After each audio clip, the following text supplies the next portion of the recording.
Chapter 304. Auntie Hong was startled. From Qin Yu's straightforward expression, she could tell that he hadn't considered exchanging for the god blood from the very start.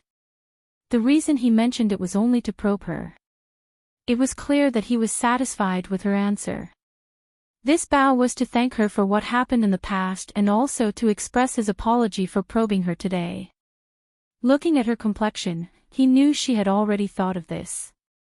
Qin Yu smiled. The world is dangerous, so I have no choice but to be cautious. I hope Auntie Hong doesn't take offense. He began to trust this woman a little. At least up until now, she had always been thinking about him. Auntie Hong shook her head. I can understand. After all, we don't have too deep of a friendship. But the Miss cares a great deal about you. You must understand this. Qin Yu didn't think too much about it. He nodded. Auntie Hong smiled. The Nirvana lotus seeds will be delivered today. Then, my matter will be finished. To be more precise, there is something else. May I ask if Mr. Qin is 100 years old? With success in cultivation, one could live a long life. Moreover, under the influence of their cultivation, a cultivator aged extremely slowly. In addition to some youthful treasures, it was difficult to accurately judge a cultivator's age from their appearance. Qin Yu revealed a puzzled expression. I'm not 100 years old. Auntie Hong was overjoyed. I think so too. Then, this matter can be considered a chance. The truth was that the entire matter could be summed up in a single sentence. Within the borders of the South Shine Nation, there was a youth alchemy competition held once every 30 years. If one won, there would be a reward. Of course, the condition to participate was that one couldn't be over 100 years old. Mr. Qin, with your alchemy skills, there is a high chance you can seize first place. Disregarding the rewards, this is an excellent chance to become famous. Auntie Hong said in a supportive manner. Qin Yu had no intention of participating. He didn't want to show off too much, especially since he only had a nascent soul cultivation. If he wasn't careful, he might lose his life. It was better to work hard to increase his cultivation. As for the rewards, with the little blue lamp in hand, Qin Yu felt that he had the potential to be rich. As long as he could preserve his life, there would be bread and milk. Auntie Hong revealed a regretful expression. If that's the case, then forget it. It's just that I heard that in the prizes this time, there is an incomplete spirit of an ancient treasure furnace. If I can refine it, the power of my pill furnace will rise by leaps and bounds. Qin Yu's thoughts stirred.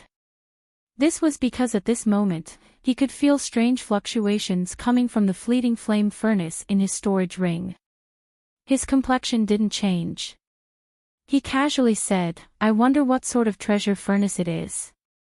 Auntie Hong didn't think too much about it. I heard that it was fished up from the deep sea. There are images of the sun, moon, and stars circulating around it. This sort of performance is quite extraordinary. Oh, that's right. It is said that when this furnace was born, yin and yang reversed and the sun and moon shined together. Within the storage ring, the fleeting flame furnace began to hum. An urgent will was directly transmitted to Qin Yu, as if it were crying out, I want it, I want it, I want it. This was the first time that the fleeting flame furnace had revealed such intense emotions. Qin Yu hesitated for a moment. He asked in his heart, is it really that important to you? After getting an affirmative answer, he was silent for a while, took a deep breath, and made a decision. To an alchemist, a pill furnace was their best and most important companion. The fleeting flame furnace had been extremely helpful to Qin Yu. Ever since he stepped onto the path of alchemy, it had followed him. Now that it had made a request, Qin Yu couldn't refuse it no matter what. Auntie Hong, this time. I will participate in this match. Auntie Hong's eyes widened. Even as she left, her mind was still confused. Qin Yu didn't seem like the type of person who would change his mind on a whim. He had just said he wouldn't go, so why did he suddenly want to go? Whatever, it was possible that outstanding people had strange minds. In the end, this matter was beneficial to the inn. If he wanted to go, that would be for the best. The Nirvanic Lotus Seed was delivered to Qin Yu on the same day. Along with it was a copy of the rules of the South Shine Nation's Youth Alchemy competition. From Qin Yu's perspective, the contents were similar. The only difference was that there was a rule that required the participants to pass through the wilderness and arrive at the venue of the competition. This was a bit unexpected. Qin Yu thought about it for a moment and roughly guessed the meaning behind this rule. It was likely that the organizers of the competition wanted to eliminate those that came to make up the numbers and prevent the participants from being too mixed up. After all, although alchemy was a technical activity, it also had extremely high requirements for a cultivator. If one's cultivation was too poor, it was impossible to become a qualified alchemist. Qin Yu rubbed his nose. Although he appeared calm on the surface, he was actually a bit nervous. Although his nascent soul cultivation wasn't weak, it wasn't anything at all in the land of divinity and demons. If he couldn't even pass this hurdle, how could he talk about winning the championship? It would be best if he didn't die of laughter from others. This sort of thing absolutely could not be allowed. Luckily, there were still 3 months until the competition began. That was more than enough time for him to increase his strength by another level. Qin Yu expressed to Auntie Hong that he would go into seclusion for a period of time in order to focus on the competition. Indeed, within the inn, his status wasn't low. Auntie Hong asked him to wait a moment. After asking for instructions, she personally led Qin Yu into the inn's transmission array. The transmission was fast. It was clear that the distance wasn't too far. Auntie Hong brought Qin Yu to a majestic building complex that was white in color. What is this place? Auntie Hong revealed an envious look. This is a Dao arena of the South Shine Nation. It is a place that specializes in cultivation. Cultivating here for a day is equal to cultivating for 10 days outside. Mr. Qin will soon learn the specifics. As she spoke, a Dao arena cultivator in loose white robes came out to greet her. Auntie Hong briefly spoke with him and then swiped her card to complete the payment. Although he didn't know how many spirit stones he had spent, he could see the distressed expression on Auntie Hong's face. It was definitely not a small number. All right, I have already paid the Dao arena's fees for 3 months. Mr. Qin can cultivate here in peace. If there is anything you need, please feel free to contact me at any time. Oh, that's right, the Dao Arena will keep all information about our guests confidential and will automatically destroy it after they leave. There has never been a case of information being leaked. Mr. Qin does not need to worry about anything when cultivating. Qin Yu nodded. Auntie Hong didn't stay for long.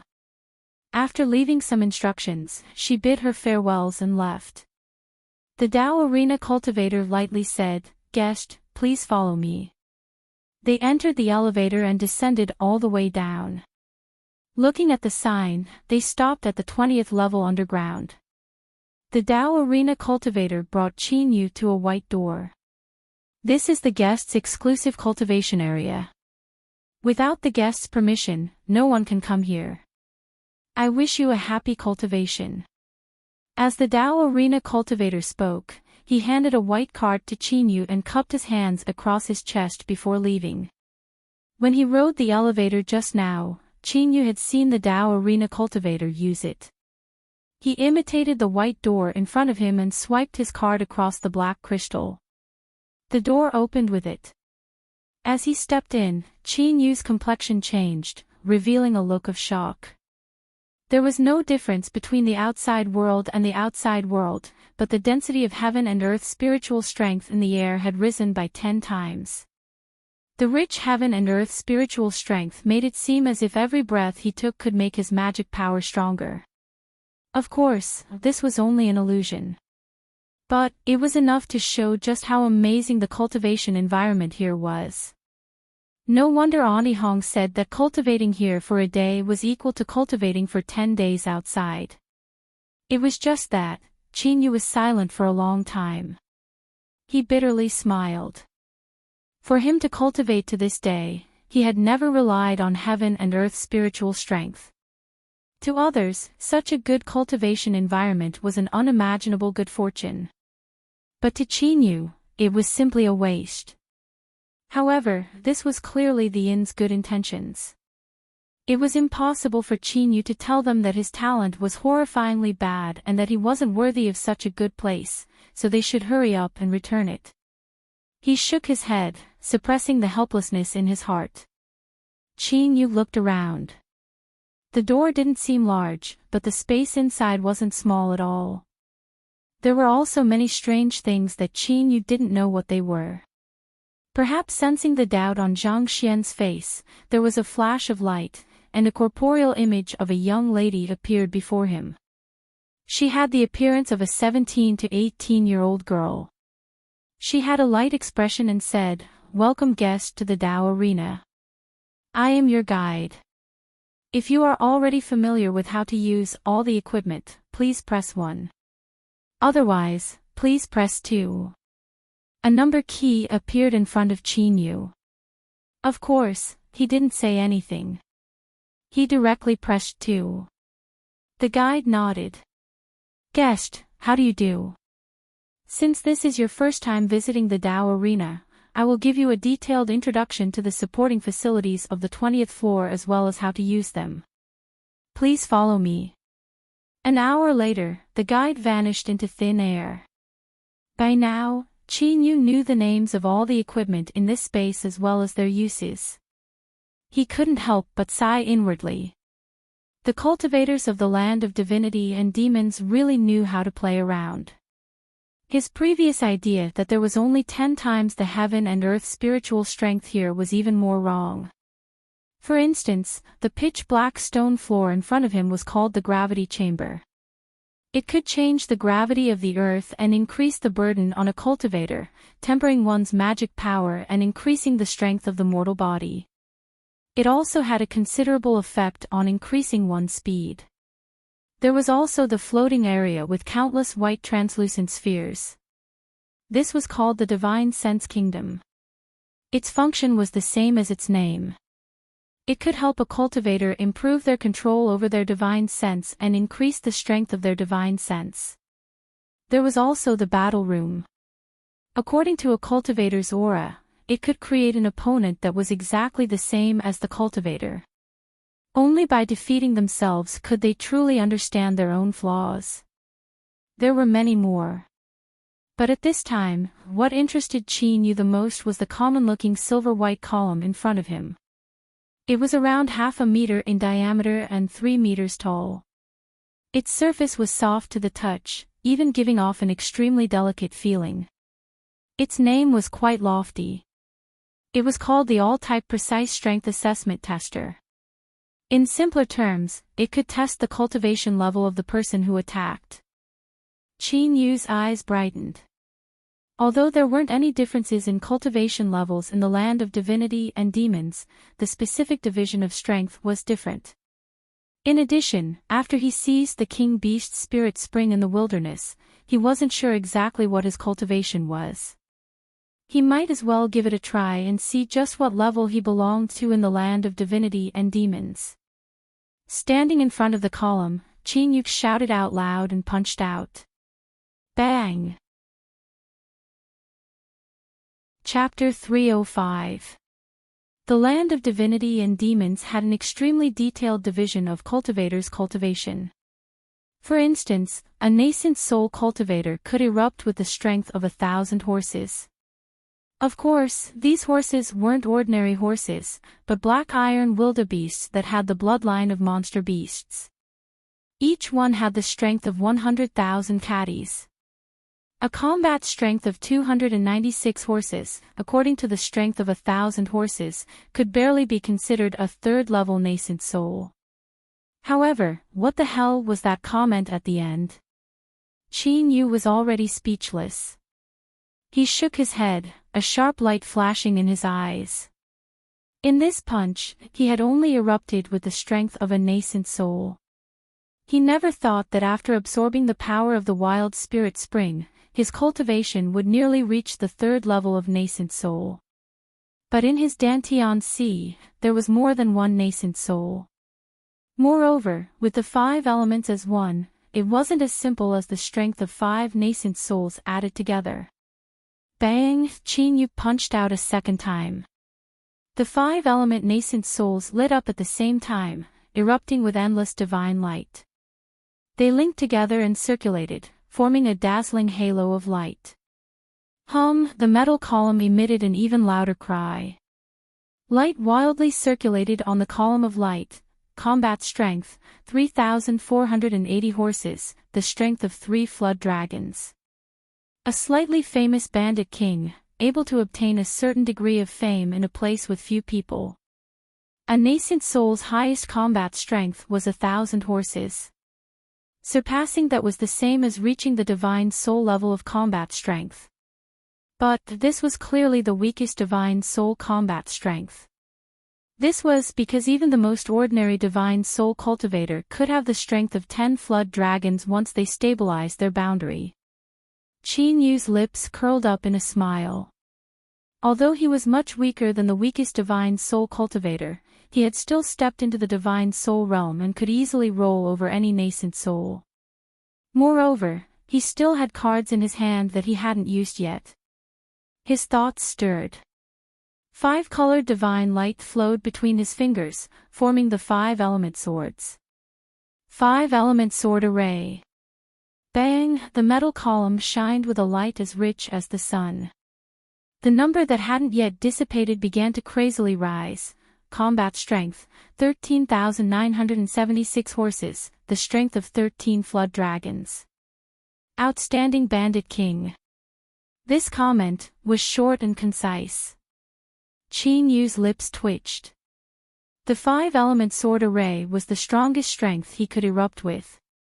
It was enough to compare to an early divine soul cultivator, yet he still couldn't escape the trap of a bandit. The fellow who designed this cultivation detector was truly arrogant. However, his trump card was not finished yet. Qin Yu took a deep breath. His bones crackled and popped. His heart wildly beat, pushing his blood to roar as the strength of the demon body erupted. Bang! Combat power, 55,904 horses, 55 flood dragon strength. Qin Yu's eyes brightened. He never thought that after the demon body erupted, it would cause his combat strength to double. However, when he saw the comments at the end, his vision darkened. He almost vomited blood. Leader of the Mountain Bandits Alliance, barely passable, can enter the city without fear of being killed. Mountain Bandit. Mountain Bandit. You're the Mountain Bandit, your whole family are Mountain Bandits. Qin Yu took a deep breath and suppressed the anger in his heart. He also felt it was a bit strange. Why was it that he couldn't restrain his emotions when facing these comments? Whatever, for better or worse, he could be considered a divine soul-level master. There was no need to be angry with someone he had never met before. 55 flood dragon power. Compared to when he first arrived at the land of divinity and demons, Qin Yu was over 10 times stronger. This was truly worthy of being called a holy land for cultivation. Although obtaining the power of the spirit spring was a stroke of luck, the heaven-defying little blue lamp still hadn't displayed its might. As for his future road of cultivation, Qin Yu was filled with confidence. He would definitely be able to break into the divine soul realm in the shortest period of time possible. It was true that Qin Yu's combat strength of 55 flood dragons was more formidable than an early divine soul cultivator. But this was only a comparison of pure combat strength. He hadn't grasped the various methods of a divine soul cultivator yet. For example, teleportation. After the little blue lamp entered the land of divinity and demons, it had fallen into a deep silence. Unless Qin Yu activated it, it wouldn't release the least bit of its aura. The ability to teleport Qin Yu naturally disappeared, as if it were avoiding something. Qin Yu would never forget that the world's will was filled with malice towards him. If he wasn't careful, then as one with the little blue lamp, there was a chance he would suffer a calamity. Thus, in order to be cautious, it was only after he broke through to Divine Soul and grasped teleportation that his escaping ability and combat ability would rise. Only then would he have the strength to protect himself and step onto the road to the immortal sect. Qin Yu decided that he wouldn't delay any longer and would immediately begin cultivating. But before that, he still had two matters to attend to. He flicked his sleeves. With a flash of light, two jade boxes appeared in front of him. Qin Yu's eyes gradually brightened. Of the two jade boxes, one was pitch black and one was pure white. He opened the black jade box and what appeared in front of him was a crystal green lotus flower. This was the reward that Philosophy Watch had given him when they asked him to refine pills, the jade crystal lotus. Qin Yu had already learned how to refine treasures that could increase one's talent. Without hesitation, he pointed a finger at the jade crystal lotus. This object fused with Qin Yu's aura and flew up on its own. It circled above his head, emitting faint traces of light that fell onto his body like a drizzle before vanishing from sight. And during this process, the jade crystal lotus constantly turned illusory. Finally, it vanished like a shadow, without a single trace left behind. It was like this heaven-defying treasure that could change a cultivator's talent had suffered the punishment of the heavens and was completely erased from the world. Qin Yu opened his eyes, confusion flashing in them. He didn't feel as if anything had changed. He touched his body and didn't find any impurities. His heart tightened. Could it be that the jade crystal lotus was useless to him? He took out a pill and quickly swallowed it. He began to refine it with all his strength. A moment later, he opened his eyes. Although he had a helpless expression, he actually relaxed inwardly. It was useful. He could feel that when he absorbed the same pill, the magic power he obtained was a little bit more than before, but it was only a tiny bit. If he didn't look carefully, he wouldn't have noticed it. Wasn't it said that although the jade crystal lotus was a low-level treasure, it could still clearly increase a cultivator's talent? On the handphone forums, many cultivators had confirmed this point in their replies. But why? Qin Yu was silent for a long time. He took out his handphone and searched through it. After spending a great deal of effort, he finally found the reason. For those with extremely poor talent and low potential, if they used a treasure that could increase their talent, the effects would be greatly reduced. Extremely poor talent, low potential, Qin Yu's lips twitched. He clenched his teeth and opened the white jade box. Inside was a black lotus seed. The surface of the lotus seed was covered with tiny runes that sparkled with a mystical light. Nirvana lotus seed. This object was not something that the jade crystal lotus could compare with. Even amongst the many treasures that could increase one's talent, it was considered a medium-level treasure and was extremely valuable. Otherwise, how could the inn have the face to give it to Qin Yu as a thank-you gift?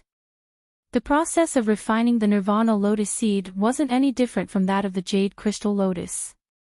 The only difference was that it took much longer and the light that drizzled down became much richer. The Nirvana lotus seed vanished.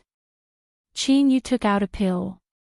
A moment later he opened his eyes, a dazed expression on his face.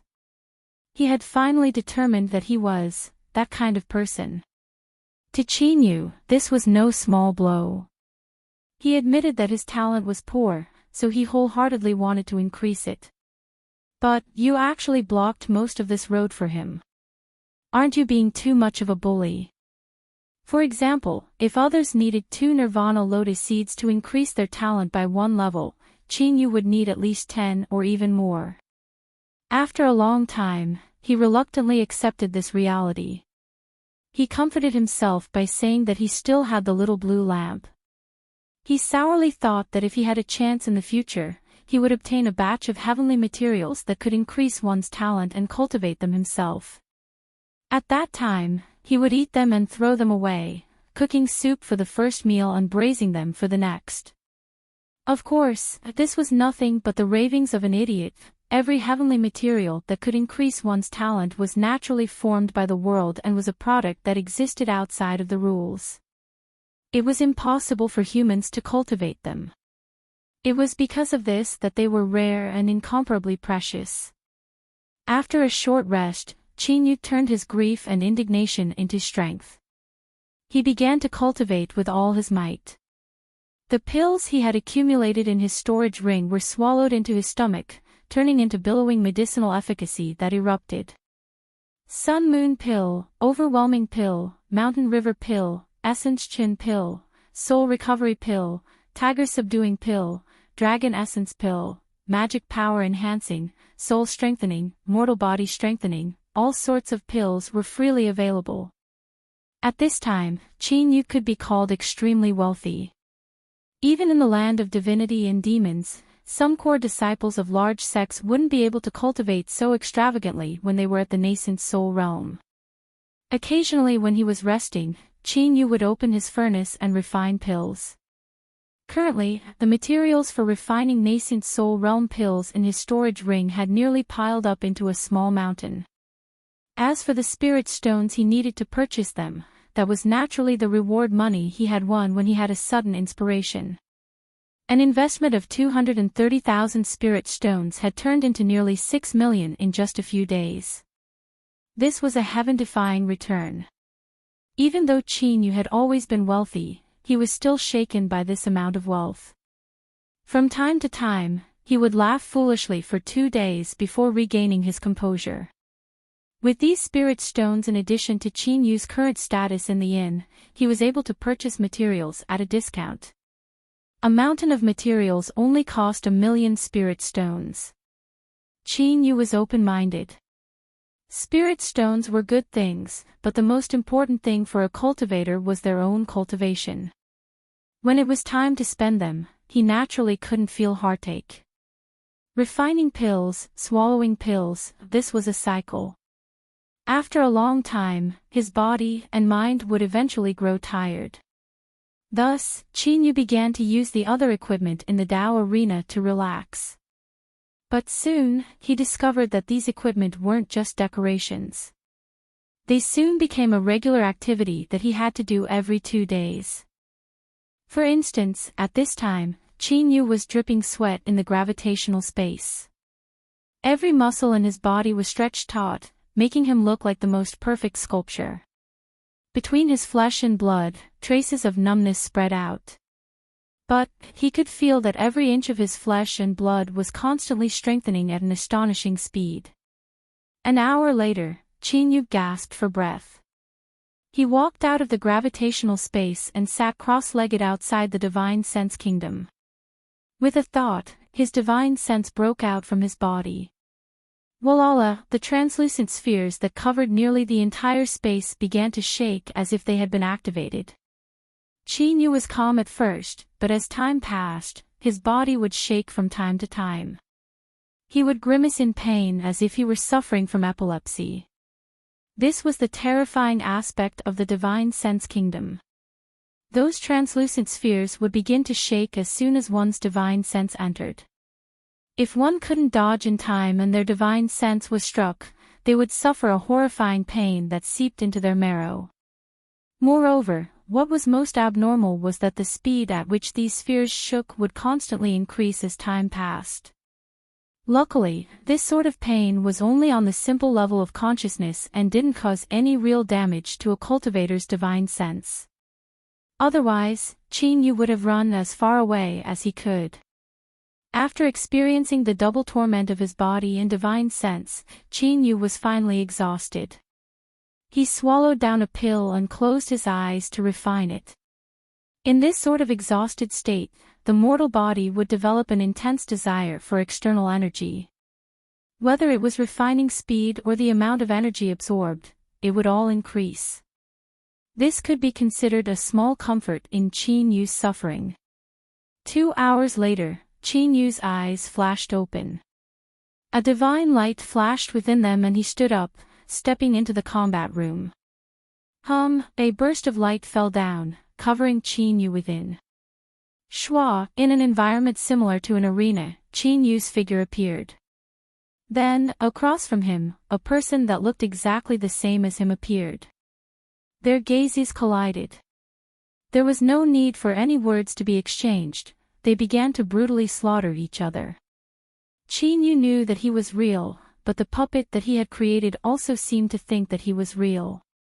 Its fierce and loathing attitude was displayed to the fullest. Fighting himself was already depressing enough, but he also had to endure the other party's vicious eyes that said, "Where did you come from, boy? How dare you pretend to be me?" Here, he had to give the Dao Arena a thumbs up. He really had no idea how they managed to do this. They could actually simulate a puppet to be exactly the same as the main body. Everything that Qin Yu knew, he also knew. In this sort of battle where everyone knew their trump cards and their strengths were exactly the same, it was simply too refreshing. Chapter 306. Qin Yu bitterly smiled. He had tried to perish together again. It seemed that wanting to defeat him would be an incomparably difficult matter. He limply walked out of the combat room. He braced himself, took out a pill, swallowed it, and continued to cultivate. Time was more chaste than anything else in the world. It wouldn't be twisted or changed by external forces. When Qin Yu finished refining the pills in his body and was preparing to continue, the guide's figure suddenly appeared. The guide lightly said, "Guest, there are still 4 hours left until your time at the Dao Arena. Please pack up your belongings. We welcome you to come again." This sort of dull and boring lonely cultivation. If it were anyone else, they might feel joy as if they had been set free. But, Qin Yu's first thought was, "Are you kidding me? How long has it been? 3 months have passed." He indignantly took out his handphone. He was thankful for the super endurance of cultivation technology. The phone hadn't been turned off yet, allowing Qin Yu to see the marked calendar. It was actually real. After a brief daze, Qin Yu swept his eyes around, a look of reluctance on his face. He secretly decided that if he had a chance in the future he would definitely come back to the Dao Arena. This place was simply too wonderful. With only 4 hours left, there was no meaning in cultivating any longer. Qin Yu stood up and walked in front of the combat strength measuring device. He took a deep breath and punched out. Light wove together to form words, combat strength, 431 horses. Nascent soul 4th level. In 3 months, a massive amount of pills had accumulated, forcefully raising Qin Yu from the 3rd level to the middle 4th level. This cultivation speed, even in the land of divinity and demons, could be considered above average. That's right, above average. Otherwise, geniuses would be as common as dogs in the land of divinity and demons. If it were a true proud son of heaven cultivator who had the same cultivation resources as Qin Yu, they would be at least at the 6th level of nascent soul. This was the reason why talent was incomparably important to a cultivator. As Qin Yu thought of this, he sighed inwardly. But, he wasn't discouraged. Since there were treasures that could increase his talent, he could slowly search for them in the future. With the little blue lamp behind him, he was confident in his ability to amass wealth in the future. At worst he would just buy. His heart filled with heroic spirit. His black robes began to flutter without wind. He lifted his hand and between his fingers, 5 divine lights of white, black, blue, red, and yellow revolved, condensing into the 5 element swords. With a flick of his sleeves, he cut towards the metal pillar. All the sword light instantly sank into the metal pillar. There seemed to be a moment of silence before a violent roar erupted like a tsunami. Qin Yu narrowed his eyes. As he looked at the resplendent silver light that condensed into a line of numbers, he smiled, as if a heavy burden had been lifted from his shoulders. It wasn't easy. After 3 months of painstaking training in the dojo, he finally got rid of his identity as a mountain bandit. Combat power, 76,831 horses, 76 dragon power. Able to obtain the title of town security team member. Has the power to decide the life and death of roadside stalls. Well, please let us ignore the latter comment. His cultivation had risen by a level and his combat strength had risen by 21 dragon power. This was Qin Yu's background. With the combination of his secret arts and mortal body, it created a terrifying result. This was how the cultivators of the land of divinity and demons truly calculated their combat strength. There were even core disciples of large sects that had heaven-shaking supernatural abilities and all sorts of secret techniques that could erupt with power. Their true cultivation might only be at the nascent soul realm, but in a critical moment of life or death, if they didn't hesitate to erupt with power, they could even kill a divine soul or even a peak divine soul. In simpler terms, they could jump ranks to fight. Compared to such a proud son of heaven, Qin Yu's current performance could only be considered decent. However, Qin Yu was already satisfied with the result. At this moment, he didn't hesitate to turn around and step into the combat room. A beam of light fell down, covering Qin Yu's figure. 2 hours later, the beam of light in the combat room suddenly vanished.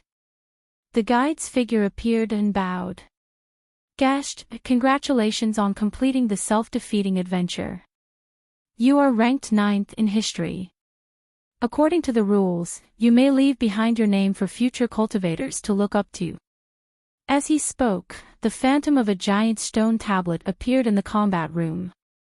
Even so, one could still feel the pressure and the faint ancient aura. Qin Yu was silent for several breaths of time. Then, he slowly said, Qin Yu. In the next moment, the 9th position on the stone tablet wriggled with light and the 2 words Ning Qin appeared. The original 9th position had fallen to 10th. As for the 10th place brother, he had naturally fallen out of the ranking. The guide bowed once more and vanished along with the stone tablet. Qin Yu shook his head, not caring too much about this. He sat down cross-legged and swallowed some pills to restore himself. Because he was unfamiliar with the Dao arena and because he didn't have much information about it, Qin Yu simply didn't know what it meant to be ranked 9th in history or what sort of shock it would cause. The Dao arena had an unknown background. It appeared 10,000 years ago and began to expand at an astonishing speed throughout the land of divinity and demons. It even became a measure of how strong a country was. The central mountain nation was a subordinate kingdom of the Zhao Empire. There was a Dao arena built in the mountains and mist. Beneath the pure white sunlight, it shined with a holy light. In front of the Dao arena's main entrance, in the skies above the profound heaven square, there was a sudden thunderclap. Winds and clouds surged in the skies, forming a giant vortex.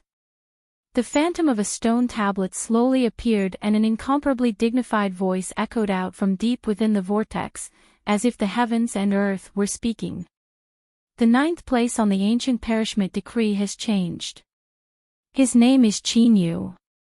Boundless waves of sound rolled out in all directions. Countless cultivators looked up in shock, awe, and envy in their eyes. After over 1,000 years, the ancient perishment decree that was said to be able to destroy oneself in order to make a breakthrough had actually produced a new name. Who was this Qin Yu? Could he be a hidden legacy disciple of some super sect? Otherwise, how could he have appeared on the combat list as soon as he appeared, creating such a heaven-shaking achievement? The Qin Empire's subordinate kingdom, the Yan Empire's subordinate kingdom, the Qi Empire's subordinate kingdom, the Song Empire's subordinate kingdom, almost at the same time, all of the Dao arenas stationed in this part of the world had similar scenes appearing in front of them. That vortex, that stone tablet, that voice that seemed to come from the heavens and earth, all of this caused the name of Chinyu to spread through the land of divinity and demons at an unimaginable speed. To destroy oneself was known as the most impossible matter to accomplish. But anyone that could accomplish this was a stunning talent, a peerless character that stood at the peak of their time. The land of divinity and demons had countless resources. As long as one gathered enough resources, even a pig could become a divine pig that could fly in the skies. But, if one wanted to achieve a peerless cultivation and become a peak powerhouse that could suppress their own domain, this wasn't something that could be accomplished by piling up resources. A cultivator needed to have a formidable talent and take the crucial step of becoming one with the heavenly Tao. In the eyes of countless people, the name Chinyu had the qualifications to take this step. Thus, orders were rapidly passed down. Find Chinyu. I have a feeling that this person is in the south. Order the South Division to investigate with all their strength. There can be no delay. Have the Stargazing Division investigate the stars and lock onto this person's position. We must bring him back. A blue sea seed has the qualifications to be a core member of my sect. Announce this to the world. We welcome Chinyu to my sect to cultivate. Qi Empire, Imperial Capital Linzi. The city was like a vicious beast crouching on the ground, gazing up at the great sun in the east. It seemed as if it were swallowing the essence of the sun and moon, a boundless momentum that shook the heavens and earth. Because the power of the Imperial Tao was condensed and the destiny of the Empire was suppressed, the heavenly Tao within Linzi didn't appear. Instead, the Supreme Emperor reigned supreme. This wasn't because the Qi Empire's great emperor was arrogant and wanted to confront the heavens and earth. Rather, it was because his own terrifying cultivation had fused together with the destiny of the nation, forming a momentum that had obtained the approval of the heavens and earth. Within the 7 great empires of the land of divinity and demons, all of them had this status. Thus, within Linzi's Tao arena, there was no vortex or stone tablet that appeared. There was only a voice that spread out in all directions. The 9th place on the ancient perishment decree has changed. His name is Chinyu. It was unknown whether it was an illusion or not, but this voice that contained endless majesty seemed to contain a bit more caution and dread, as if it didn't want to casually step into the Qi Empire's imperial capital. Billowing waves of sound rolled through the void. This voice contained the power of rules that could ignore all spells and array formations. In the blink of an eye, it spread throughout all of Linzi. Imperial Palace. Above the Golden Palace, a man sitting on a 9-layer dragon throne suddenly opened his eyes. A divine light flashed within them, like thunder rumbling from the highest heavens. He let out a light cough. In the next moment, that voice that reverberated through the skies of Linzi suddenly stopped, as if it had been erased from the world by an invisible strength. Your Majesty, in recent years the Tao arena's influence has gradually grown. Countless influences have secretly interweaved with each other, and their arrogance has grown with each passing day.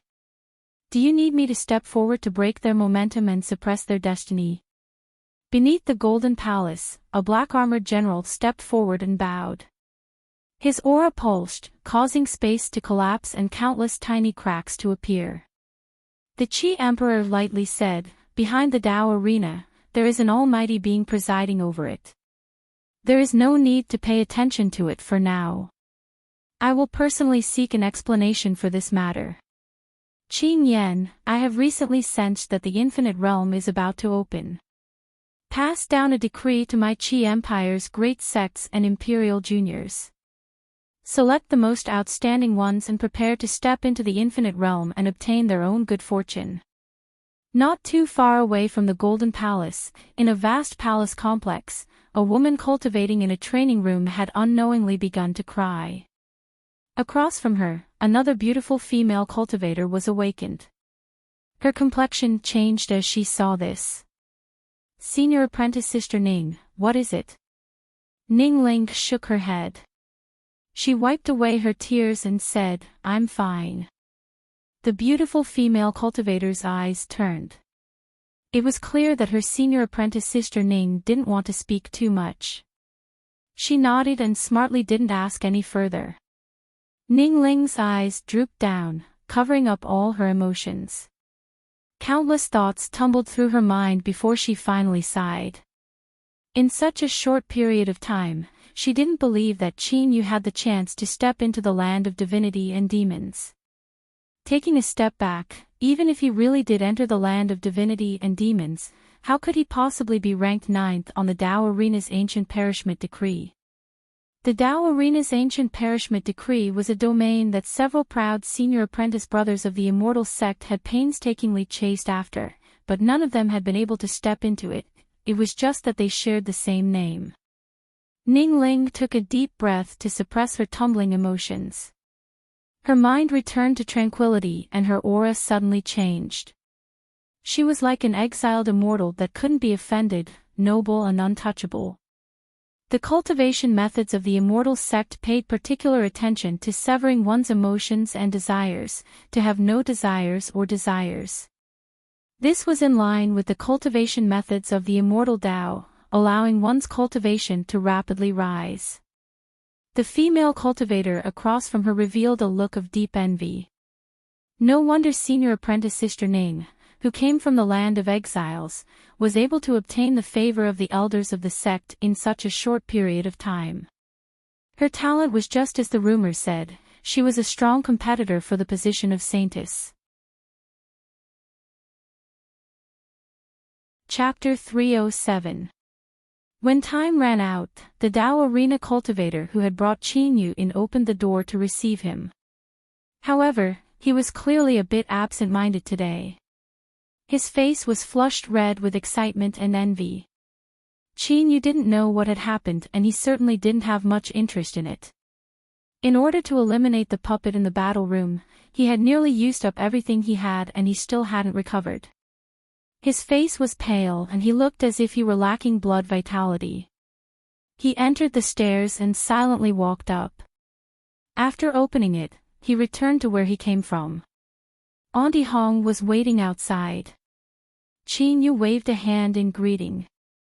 What puzzled him was that Auntie Hong seemed to be very excited at this time. But that was fine, so why was she looking at him? 3 months have passed. Please help yourselves. The Dao Arena cultivator nodded and hurried away. Qin Yu frowned. He looked at himself and asked, Auntie Hong, is there something wrong? Auntie Hong opened her mouth to speak, but she soon regained her composure. She warily looked around and then pulled Qin Yu towards the transmission array. A warm and fragrant wind wafted towards him. If Qin Yu didn't know that Auntie Hong was a reserved and self-respecting person, he feared he would have been overthinking things. Light flashed. Auntie Hong and Qin Yu vanished from sight. When they reappeared, they had returned to the inn within the beast-hunting battalion. Within the transmission array, a fist-sized bead directly disintegrated into powder. The powerful transmission aura that lingered around the transmission array vanished with it. Qin Yu's thoughts stirred. It seemed that the reason he was able to directly teleport to the Dao Arena from the beast-hunting battalion was because of this pearl's effect. It was clear that there was a limit to its use and now it had self-destructed. Qin Yu, it's you, it's you. Auntie Hong's eyes shined with a divine light, as if she had discovered a new continent. Because of her excitement, her body shivered. Qin Yu was given a fright. In particular, this gaze that seemed as if she wanted to swallow him whole left him with a strange complexion. Auntie Hong, are you all right? If you don't feel well, you should rest early. There's no need to specifically pick me up. Unfortunately, Auntie Hong didn't listen to these words. She spun around in excitement. I never thought that you would have hidden yourself so deeply. But in the blink of an eye, it was unknown what she thought and she revealed a nervous expression. Qin Yu, you aren't thinking of leaving, right? Our inn has been very good to you, and there is also the Miss Good Intentions.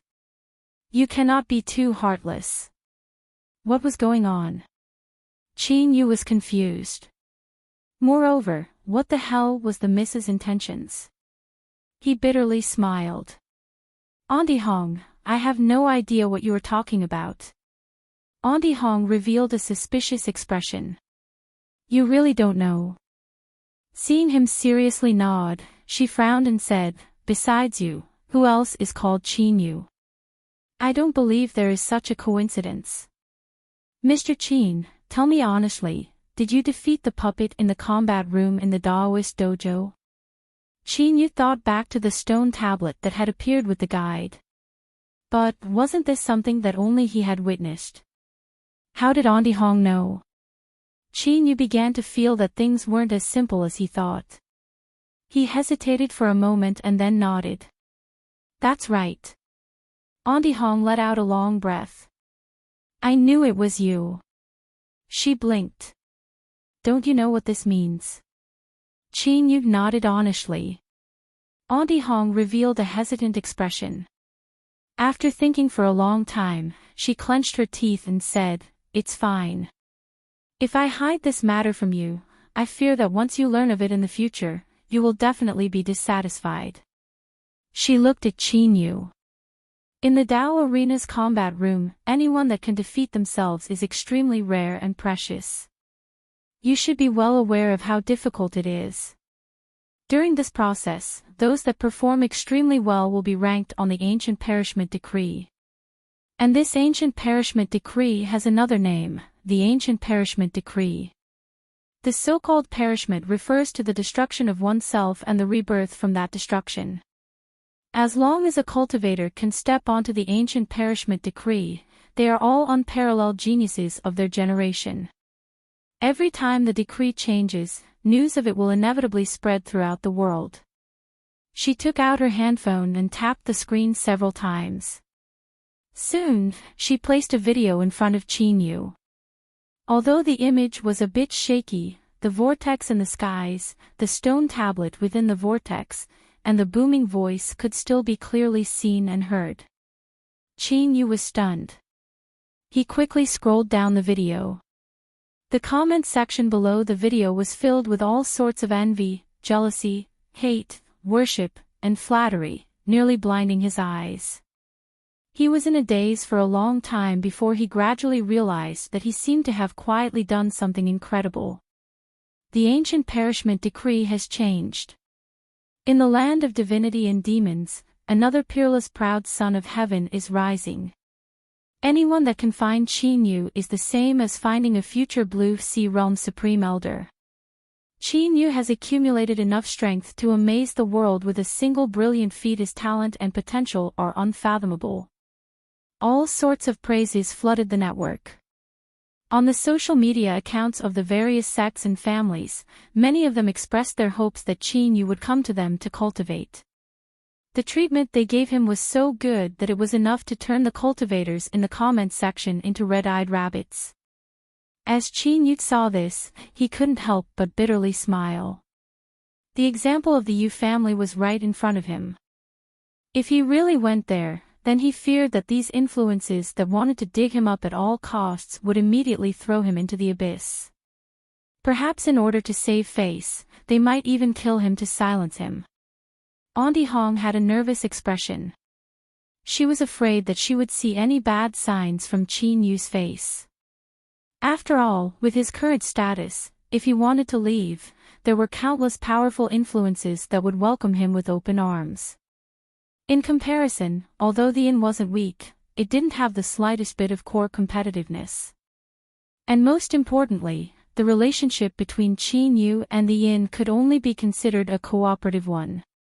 And no matter how one looked at it, it was the inn that was taking advantage of him.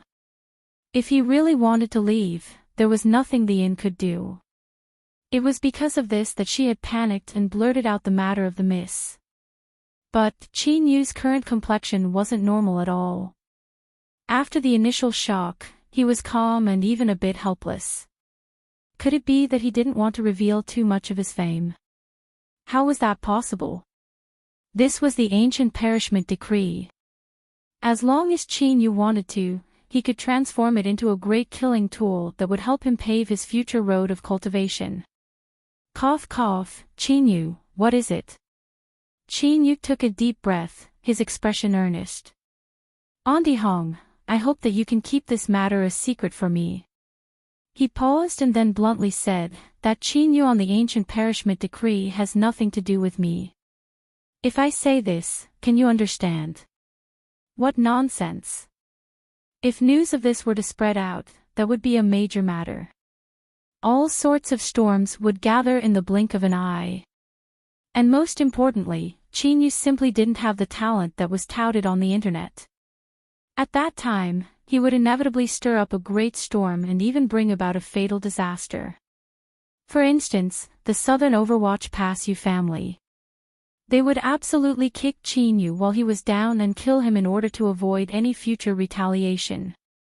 But Auntie Hong didn't know of any of this. In front of her, Qin Yu's figure suddenly became mysterious. Countless thoughts flashed through her mind. Such a powerful alchemist had actually joined the beast hunting battalion with the status of an ordinary soldier. If it weren't for the young Mrs. Problem exposing him, no one would have thought of this. Moreover, the reason he was painstakingly concealing his identity on the ancient perishment decree was because he didn't want others to know about it. In addition to his poor understanding of the outside world. In the great mansions of rich and powerful families, there were concubine juniors that weren't valued. Because of their outstanding talent, they were persecuted and imprisoned. They had to spend a great deal of effort to escape, not wanting to be discovered by anyone. Now, they were enduring all sorts of hardships in order to one day be able to openly return and seek justice for their mother who had been persecuted to death. As for why it was because their mother had been persecuted to death, wasn't that how all the television dramas played out? Thanks to the various television dramas, Auntie Hong was able to find a reasonable explanation for Qin Yu. Thus, she didn't ask any further questions. Her expression was dignified and her eyes shined with pity. Mr. Qin, rest assured that I will keep this a secret for you. I will not let anyone know that you are at the inn. Qin Yu had originally thought of a massive number of reasons. For instance, his cultivation was too weak and if he obtained too much attention, he might be persecuted by others. But, he never imagined that none of these would be used. Moreover, looking at Auntie Hong's appearance, it was clear she had already determined something in her heart and given him a very solid reason. Although this was a good thing and could avoid a great deal of trouble, the key point was that Qin Yu didn't know what to say, so how could Auntie Hong instantly understand? Cough cough, then I'll have to trouble Auntie Hong. Auntie Hong solemnly said, Mr. Qin, nothing can be rushed. You should cultivate first and increase your cultivation. After all, the future is long. Although our inn isn't considered a super strong influence, protecting one or two people shouldn't be a problem. You don't need to worry about anything else, I will help you handle it. Faintly, Qin Yu could guess some things from her words. He didn't know whether to laugh or to cry, but he also relaxed. Whatever, there was no trouble. She could think however she wanted. He spoke a few more words with a heavy expression, reinforcing Auntie Hong's guesses. As he watched Auntie Hong walk away, Qin Yu rubbed his nose, a helpless look on his face. The ancient perishment decree that others struggled to pursue, why did it become such a great burden when it fell onto him? Did having poor talent mean that one didn't have human rights? However, since the ancient perishment decree was so important and had caused such a great storm, even the immortal sect that was far away should know of it. Senior apprentice Sister Ning, did she know? Qin Yu's eyes revealed a trace of gentleness and longing. He thought back to the day when he first met Ning Ling. The awkwardness and heartbreak at the start had now turned into a faint warmth. Senior apprentice Sister Ning, I said I would look for you and I will definitely keep my promise. Please wait for me. I will appear in front of you as soon as possible. The South Shine Nation's youth alchemy competition arrived as scheduled. Such a grand alchemy event naturally attracted the attention of tens of millions of young cultivators. Everyone hoped to take advantage of this opportunity to amaze the world with a single brilliant feat and fight for a brighter future for themselves. Thus, the registration point could be called a sea of people. The long line stretched out like a snake with no end in sight. Chapter 308. Ever since the Today's Weather discussion program team had broadcasted the process of appraising the divine blood pill, black robes had become the most popular attire. It was said that wearing black robes could enhance one's sense of mystery and make it easier to win the hearts of female cultivators. But any trend had a time limit. After that day, Qi Ning didn't appear in public again, so black robes were gradually eliminated. If one were to wear them now, they wouldn't be trendy anymore.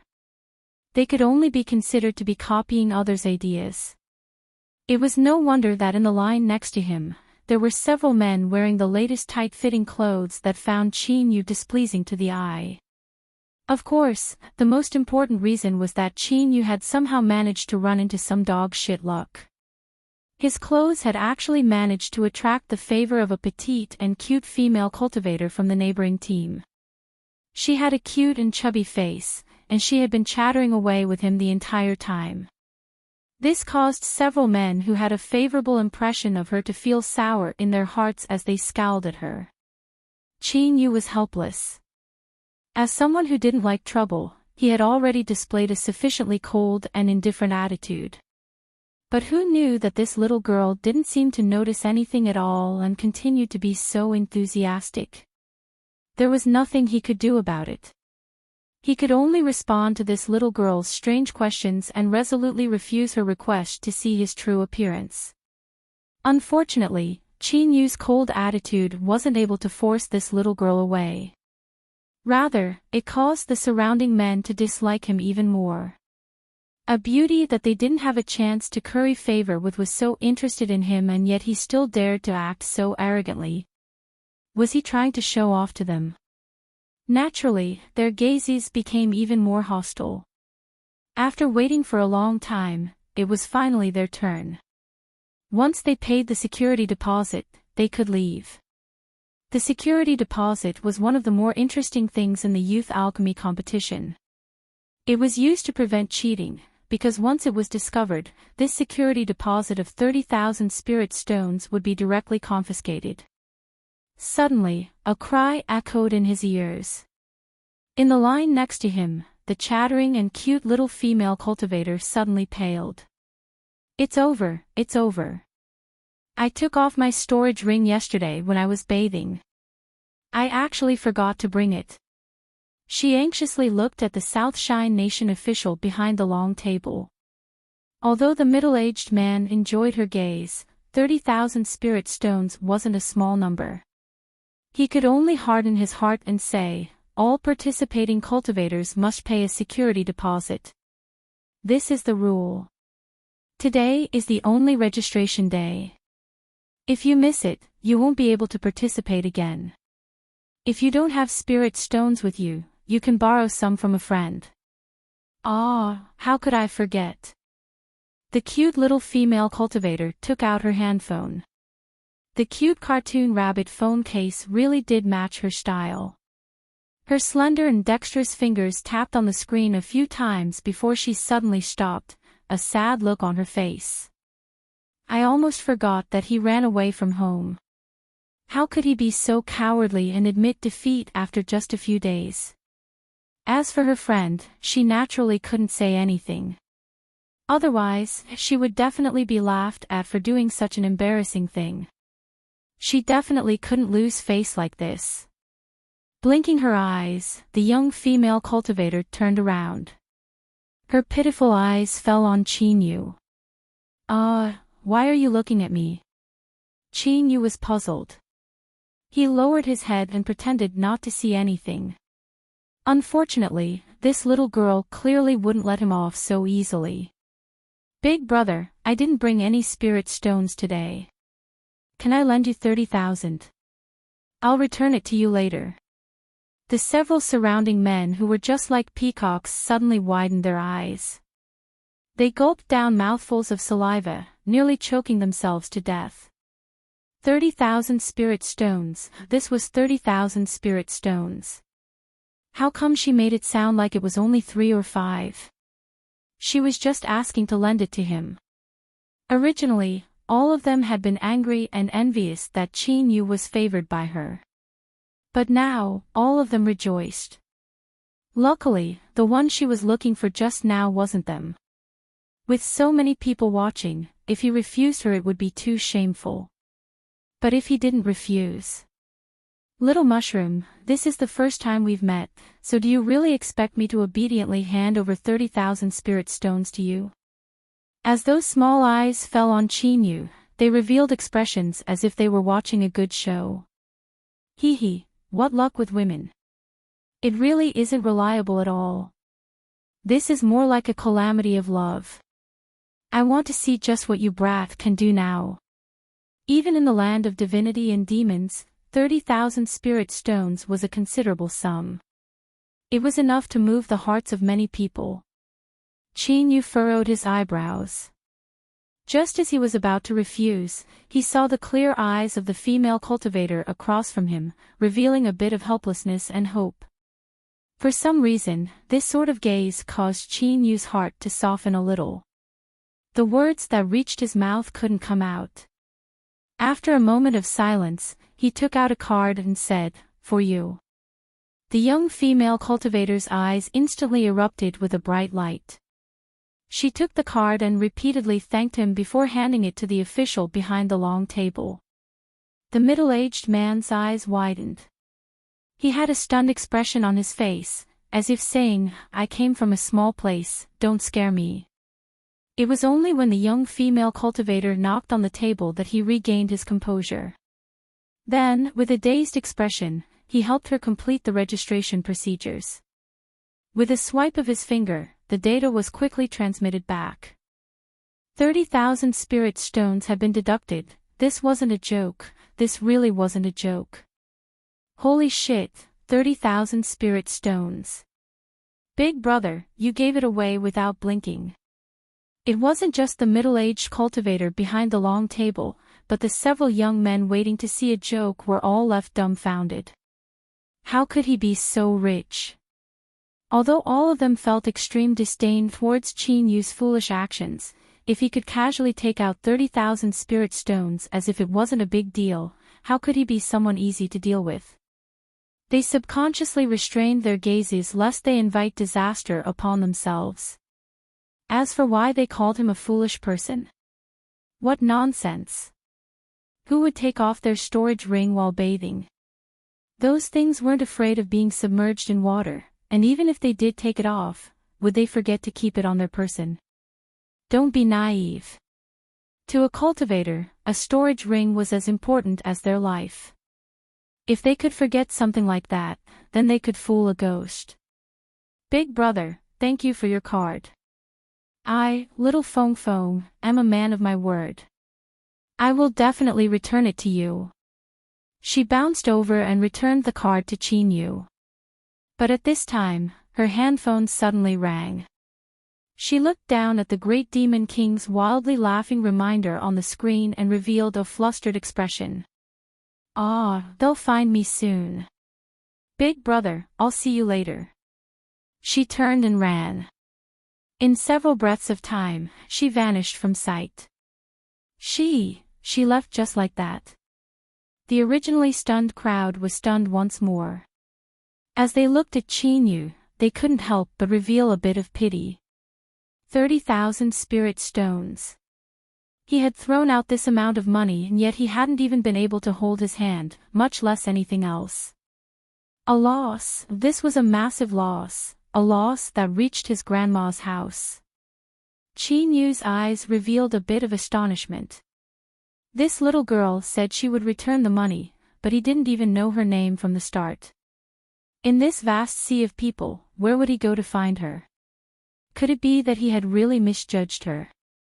Qin Yu frowned and immediately suppressed these thoughts. It was only 30,000 spirit stones. If he wanted to, he could casually take out some pills and earn it back. Moreover, he had 4 similar cards in his storage ring, each one with a limit of 1,000,000 spirit stones. Please show me your identity card. Behind the long table was a delicate and pretty female cultivator. She was gloating at Chinyu. As a cultivator working for the state, she naturally didn't need to worry about any retaliation. Who told you to be so lustful, to think that your brain wouldn't be able to handle a beautiful woman? Now that you've suffered a great loss, you really deserve it. However, when she inadvertently saw the identity card that Chinyu handed over, her eyes subconsciously widened. As she looked at Chinyu's stunned expression, she opened her mouth to say something. Chinyu hurriedly lifted his hand. "Miss, please help me handle it as soon as possible." "Thank you." It was only then that the female cultivator regained her composure. She excitedly nodded again and again. She never thought that her luck would be so good that she would be able to see him. During the process, she carefully looked around. The more she looked, the more familiar she found him. Ning Qin. He had the identity card issued by the inn, and he had also hidden his identity so that no one else would know. It was definitely him. Big Brother Blackrobed, my most sincere and trustworthy Big Brother Blackrobed. No wonder he didn't even bat an eyelid just now and gave that little girl 30,000 spirit stones. Only my Big Brother Blackrobed would have such boldness and boldness. Women, sometimes they were fickle and fickle. Just now they were laughing at him, but now they were filled with admiration. He swiped his card and paid the deposit. After receiving the receipt, Chinyu nodded in thanks. Under the reluctant gaze of the female cultivator, he turned and left. Many people around him had strange expressions. Could this person really be some extraordinary and famous character? Otherwise, why would this woman have such a dazed and distracted expression? At almost the same time, in a room not too far away from the registration area, a massive number of cultivators were gathered. All participating cultivators had to undergo a second round of verification. Only after there were no problems would they be able to pass. In front of a screen, a bored cultivator's eyes suddenly brightened.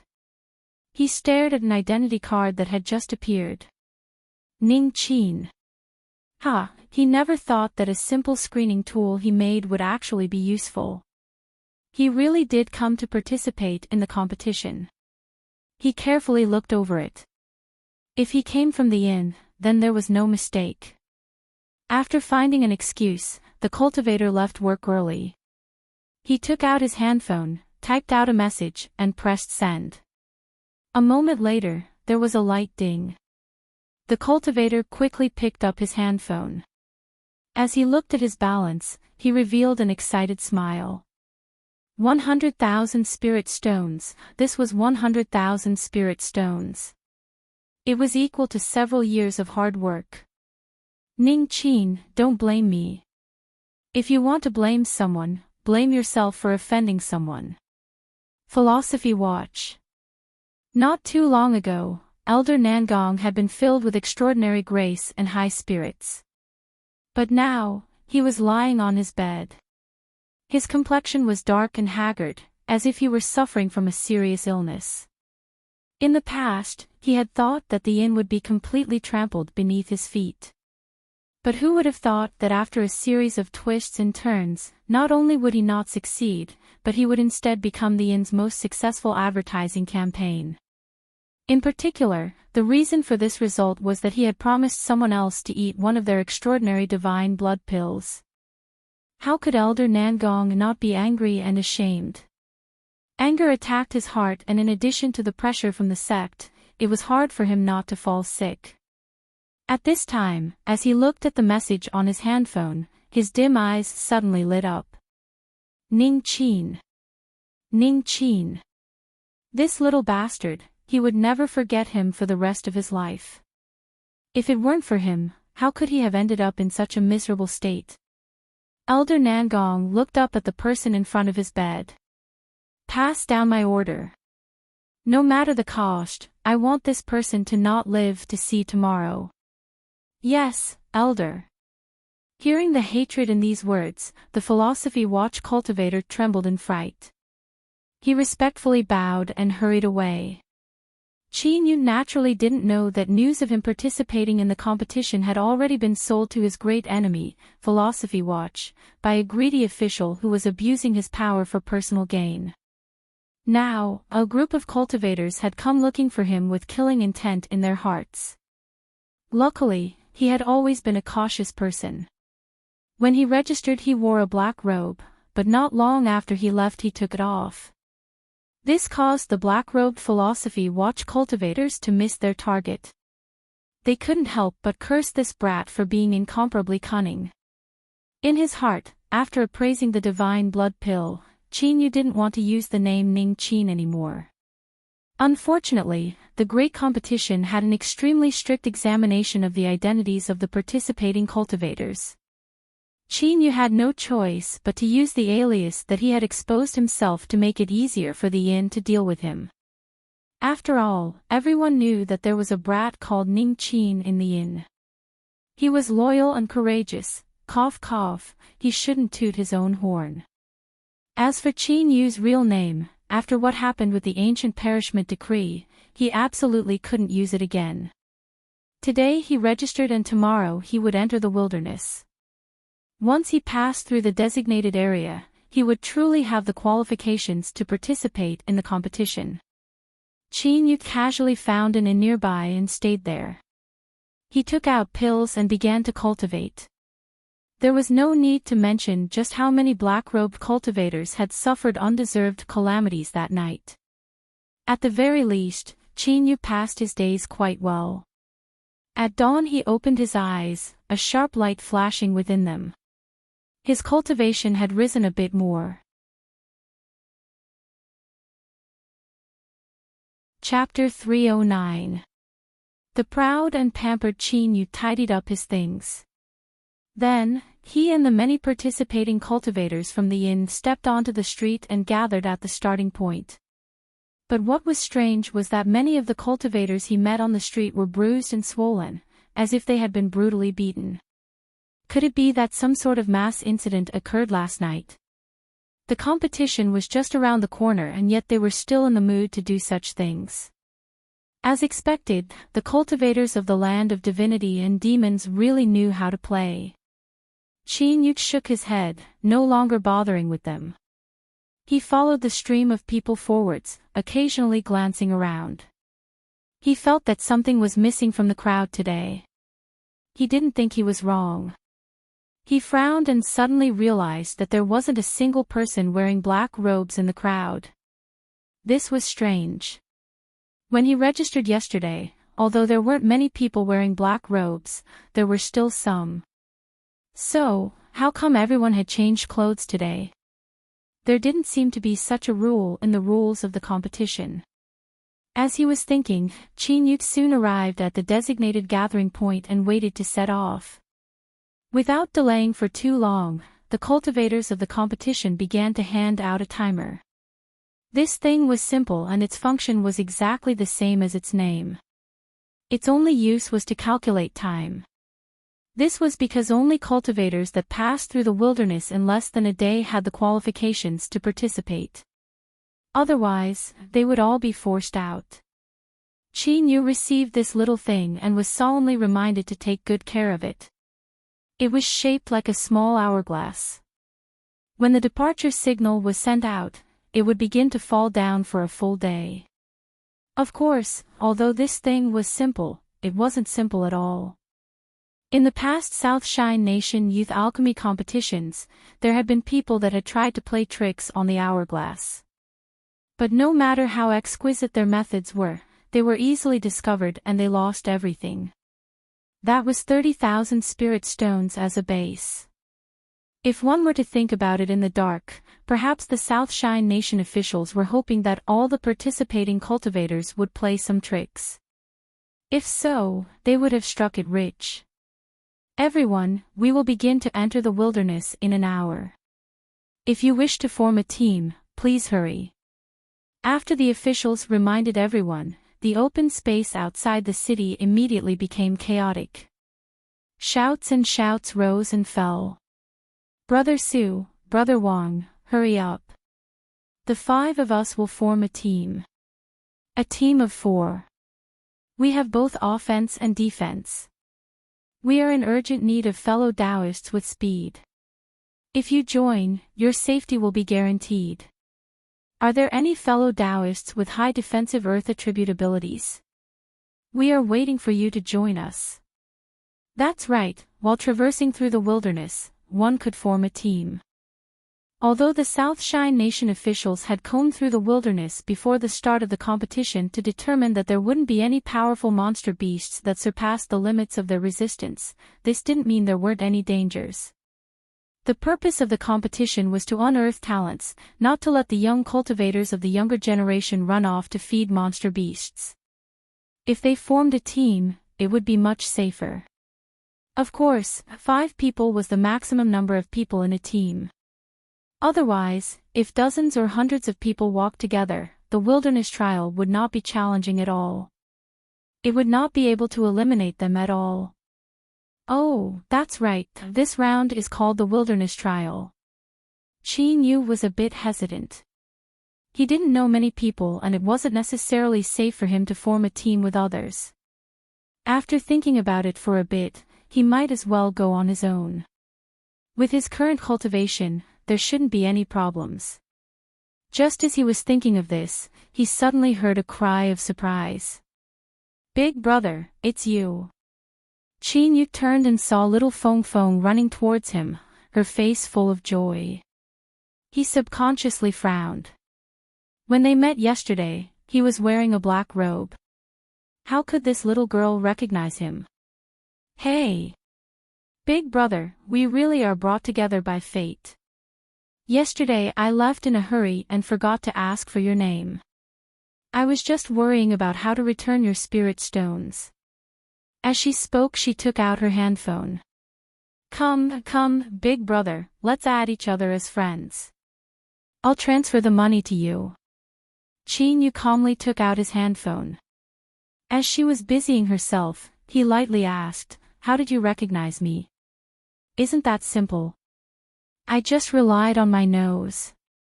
Little Feng Feng had a proud expression. "I'm very fierce. As long as I smell someone's aura, no matter if it's a person or an object, I can firmly remember them and never forget them." Qin Yu relaxed a little. If this was the case, then it wouldn't be much of a problem. But at this time, a cold snort sounded out. "Feng Feng, don't speak so casually. Black hair, white robes, pink face, and starry eyes." If Qin Yu had to choose a ranking of the most handsome men he had ever seen in his life, this person would definitely be on it. His eyes were cold and arrogant, it was clear he came from an extraordinary background. "Cousin, please be a bit more polite. This is the big brother that lent me spirit stones yesterday. If it weren't for him, I fear I wouldn't have been able to smoothly register." Little Feng Feng glared at him. Her fingers nimbly tapped the screen of her handphone a few times. She looked up and smiled. "All right, 50,000 spirit stones will be transferred to your account soon." Qin Yu shook his head. "I don't need that much." Little Feng Feng was full of pride. "Big brother helped me out of kindness, so of course I should be rewarded. Moreover, little Feng Feng doesn't lack money. Big brother, just keep it." The handsome cousin had an ill complexion. He had already heard about what happened yesterday from little Feng Feng. He originally thought that Qin Yu was deliberately approaching them with ill intentions, but now that he saw Qin Yu receive 20,000 spirit stones out of thin air and still maintain such a calm expression, he sneered inwardly and became even more certain of his guess. This person most likely knew of his cousin's identity and was deliberately trying to approach her. This old man has seen this sort of thing many times. If he wants to ascend to the heavens in a single bound and become the son-in-law of his uncle's family, then he can keep dreaming. Feng Feng, the spirit stones have been returned. Let's go. If he didn't even give him a chance to approach her, then let's see just what sort of tricks he had up his sleeve. Yu could feel the hostility coming from the handsome cousin and the man and woman behind him. He could roughly guess the reason, but he didn't feel angry. He cupped his hands together and said, "Then we'll part ways here." He turned around and left without hesitation. That was true. The handsome cousin was startled. Did he think he was overthinking things? But in the next moment, his complexion darkened. He clenched his teeth for a long time and cursed inwardly. What a good cat and mouse game. He watched as his little cousin, who had been spoiled endlessly since childhood, bounced up and down as she chased after him. "Big brother, are you alone? How about you form a team with us? We just happen to be missing one." Yu's arm was held by her and he had no choice but to stop. He helplessly said, "Forget it. Big brother, do you have an appointment with someone?" Little Fong Fong blinked her eyes, looking pitiful. Yu felt a headache coming on. "I don't." "Good, then I welcome Big Brother to join us. With you here, little Fong Fong can feel at ease. Otherwise, if I were to be carried around by this idiot cousin of mine, I really would be a little scared." The handsome cousin's face darkened. He clenched his teeth and roared, "White Fong Fong, shut up." After taking several deep breaths, he sneered, "Our team is still missing an assistant wet nurse. If this fellow Daoist isn't one, then don't waste your time. Black Bebe, you're the one who should shut up. Big brother is my benefactor. If you dare to refuse him, I will run away right now and then tell my father and mother that you forced me to run away from home." Hiss! Black Bebe sucked in a breath of cold air. He was shocked by this little girl's ruthlessness. For an outsider she had only met for the second time, she had actually used such a great killing weapon against him. Could it be that this little girl was thinking of love? Shit, no, absolutely no. Otherwise, his uncle wouldn't even need to do anything, his auntie would tear him apart. Don't panic, let me think things through. In this current situation, it's too early to say that she's in love with him. Perhaps she only has a favorable impression of him. If I force this boy away, I fear it will arouse my cousin's rebellious thoughts. At that time, it will be even more troublesome. I might as well bring him along with me. With this Lord Black's eyes blazing like torches, what sort of storm would this boy be able to stir up? Moreover, looking at his cultivation, he seemed to be at the 3rd or 4th level of nascent soul at most. Once they entered the wilderness, he would find a chance to make him suffer a bit and also make a fool of himself. Then, his cousin would naturally lose interest in him.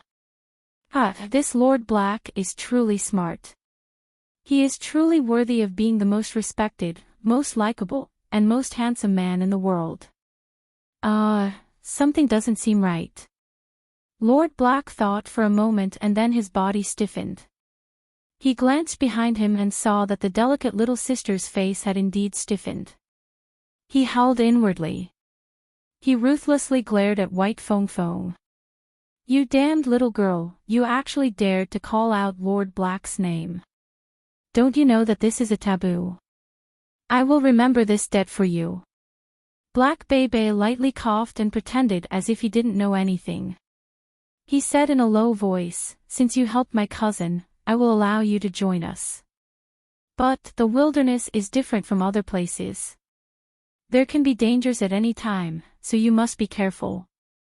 If something happens, don't blame me for not warning you." Yu was a bit disappointed. How come it seemed like he was begging to join? It was clear that you didn't even say anything and just made the decision yourself.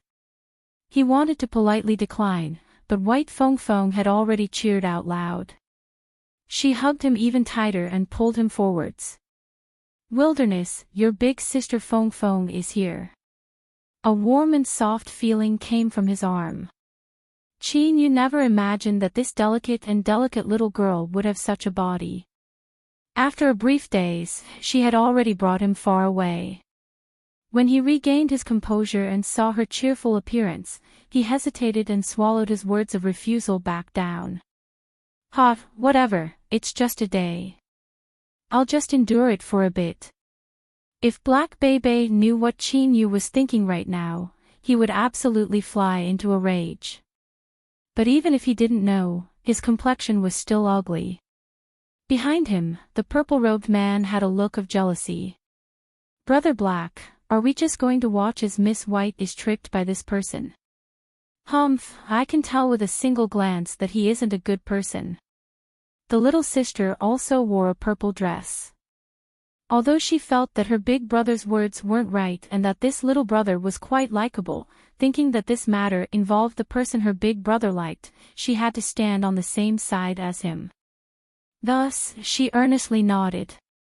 Hearing the words Brother Black, Black Bebe's heart twitched.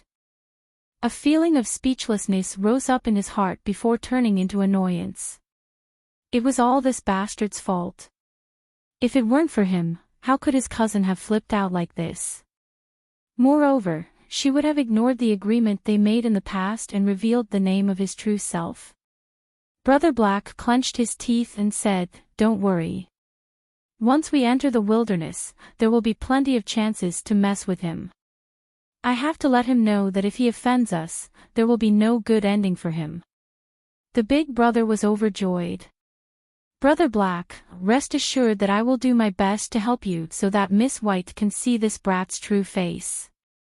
The little sister clenched her fists. "Big Brother Black, me too." Bibi turned and walked away.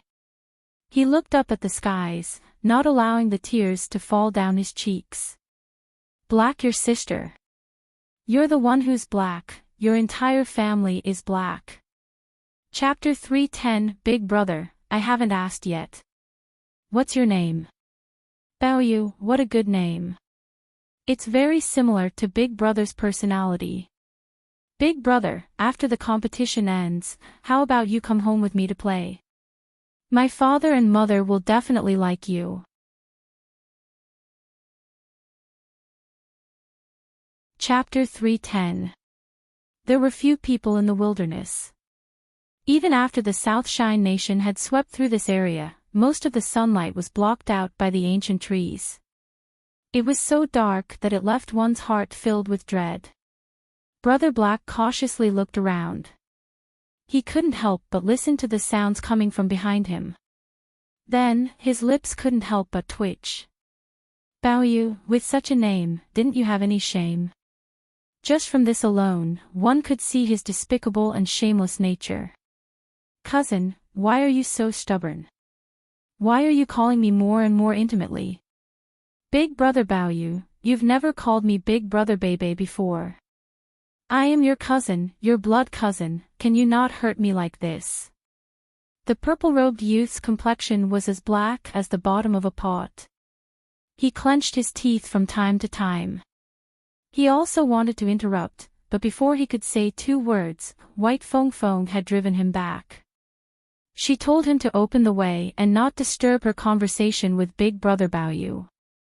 His little sister had a sympathetic expression, but she couldn't do anything about this sort of thing. She could only say that her big brother's skills were inferior, otherwise why wouldn't Miss White stick to him? Baoyu, I'm tired. You open the way. Bebe turned and roared. But what greeted him was an entire bottle of pills. White Fong Fong didn't even look at him. If you're tired, take 1. If you're tired, take 2. If you're tired, take 3. Don't disturb me talking to Big Brother Baoyu. Big Brother, where were you just now? It's all because of my stupid cousin. He can't even do something as simple as opening the way and he still wants to disturb us. Bebe nearly spat out a mouthful of blood. Blue veins popped up on his forehead and his field of vision darkened. He really wanted to shout out loud, White Fong Fong, just who is your cousin? But, he knew that if he dared to shout out loud, the one who would lose face in the end would be him. That girl White Fong Fong had bullied him since he was a child. Up until today, he hadn't been able to take advantage of her at all. The purple-robed youth glared at Brother Black, his meaning clear. Was this what he meant when he said that after entering the wilderness, there would be ways to punish him? Bebe's face flushed red. He drily coughed and hurried along, occasionally tearing apart the thorns and trees. From his hateful appearance, it was likely he thought they were Chinyu. That's right, this trip into the wilderness was because of White Fingfing's favor and closeness. To Chinyu, it was like a spring outing. Black Bebe was quite strong. He had a 7th-level nascent soul cultivation, and from the way he attacked, it was clear he was holding back a great deal. Of the purple siblings, the big brother's defensive capabilities were astonishing and the little sister was skilled in wood magic. The two of them cooperated much more easily than Black Bebe.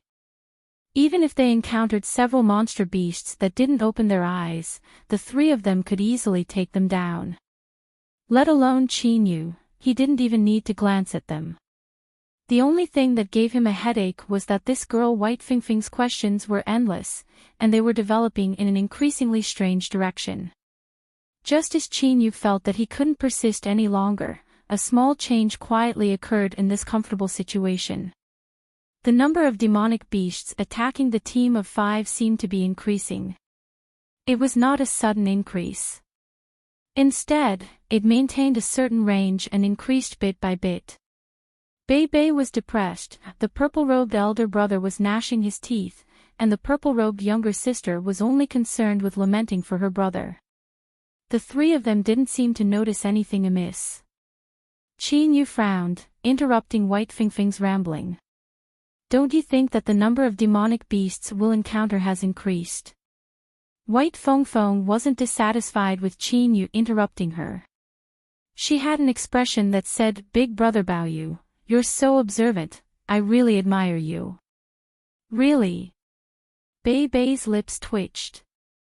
He thought, you silly girl, you didn't even look at him the entire way here, so what the hell do you know? You're just trying to curry favor with this bastard. What's so good about him? He's far too lacking compared to me, like the distance between a star and the sun. As he thought of this, anger began to tumble within him.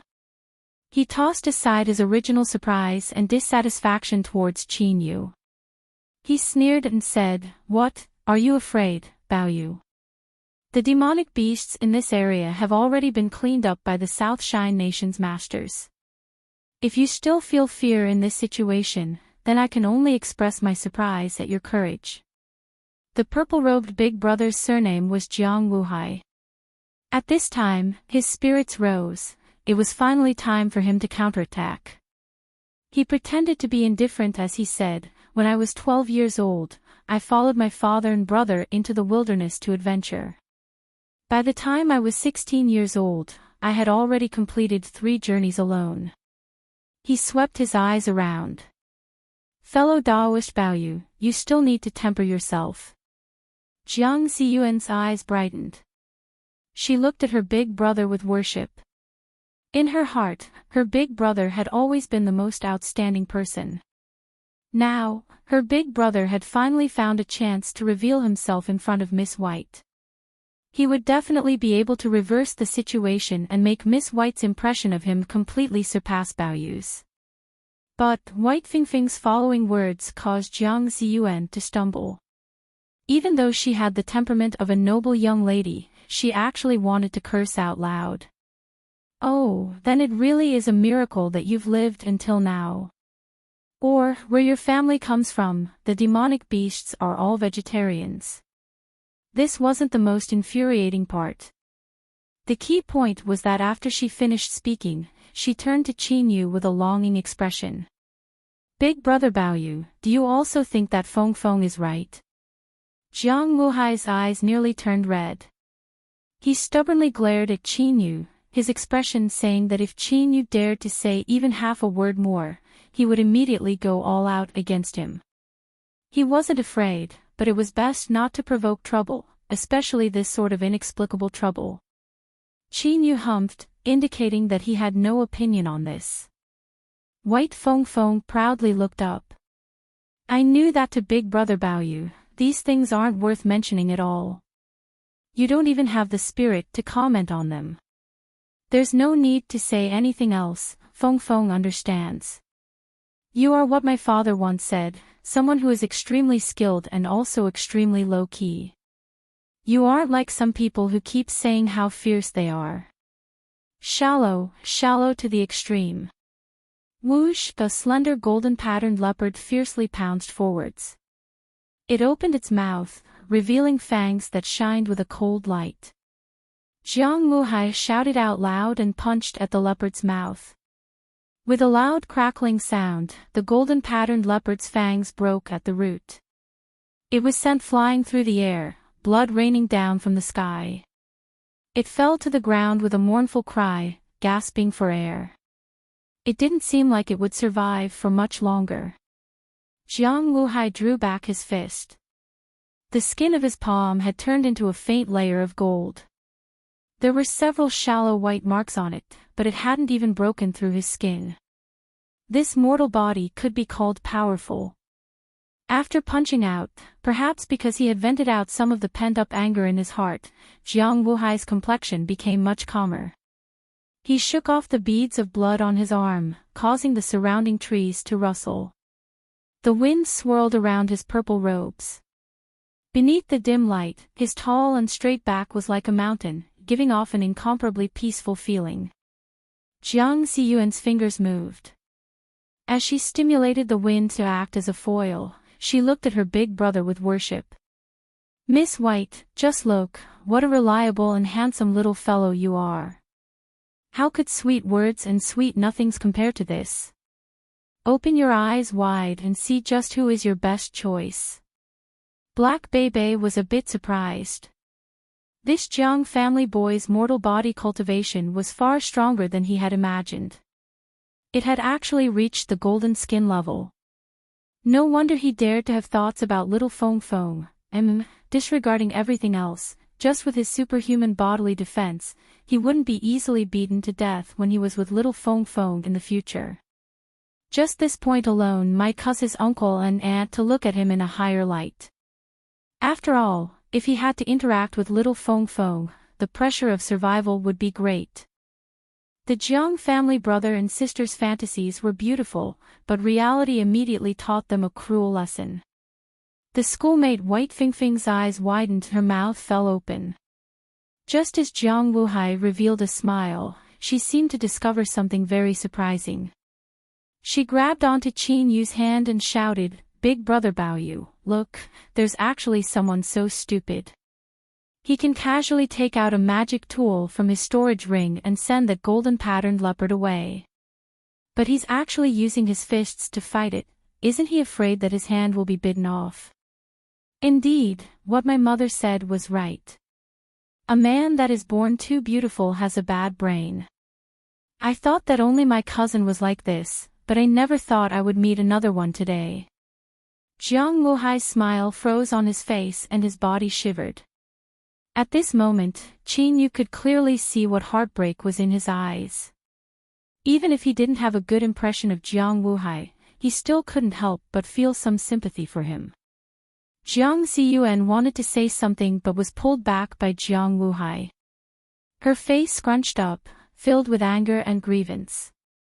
But, she also knew that White Fingfing's background wasn't something that their Jiang family could provoke. Black Bebe patted Jiang Wuhai's shoulder, a look of pity in his eyes. It's not that I don't want to give you a chance, but that you can't even pass the first test of this little grandaunt. It's best if you give up on me. Let's hurry. White Fong Fong was confused. Why was everyone suddenly silent? Did she say something that she shouldn't have said? Thinking about it carefully, she didn't. Facing her questioning eyes, Qin Yu nearly choked on his own spit. He coughed several times and waved his hand, indicating that she didn't want to ask him anything and that he didn't know anything. But soon, a dignified expression appeared on his face. This was because the number of monster beasts they encountered had increased. Of course, because the angry Jiang family siblings were here, these monster beasts that jumped out were easily sent back to their homes to be eaten. Thus, it didn't seem too difficult. Even Black Bebe seemed a bit leisurely. He placed his hands in his pockets, a relaxed expression on his face. Qin Yu thought for a moment and decided not to speak further. After all, the monster beasts here had already been cleaned up by the South Shine Nation officials. With the strength they displayed, there shouldn't be any problems. As night fell, Black Bebe announced that they would rest for the time being. He took out a map and looked at it. They had already traversed more than half the distance. If everything went smoothly, they would arrive at the Marshall Field tomorrow morning. There was still plenty of time. Qin Yu sat down cross-legged. Little Feng Feng was sitting beside him. This little girl was tricky to others and her mouth was fierce, but it was unknown why she was so cautious around Qin Yu. When he closed his eyes and meditated, little Feng Feng was very well behaved. She sat there without moving. As Black Bebe saw this from the corner of his eyes, he sighed inwardly. Indeed, everything had its nemesis. Even someone as monstrous as White Feng Feng would be restrained by others one day. Of course, this wouldn't change his attitude towards Qin Yu. How could an ordinary boy like him have the qualifications to enter the eyes of his aunt and uncle? Hee, you brat, you had best have no intentions towards White Feng Feng, otherwise you'll suffer in the future. The Jiang family siblings were a bit further away. Although the 5 of them were still in a team, it was clear that after White Feng Feng's poisonous tongue, they couldn't help but feel some ill feelings towards her.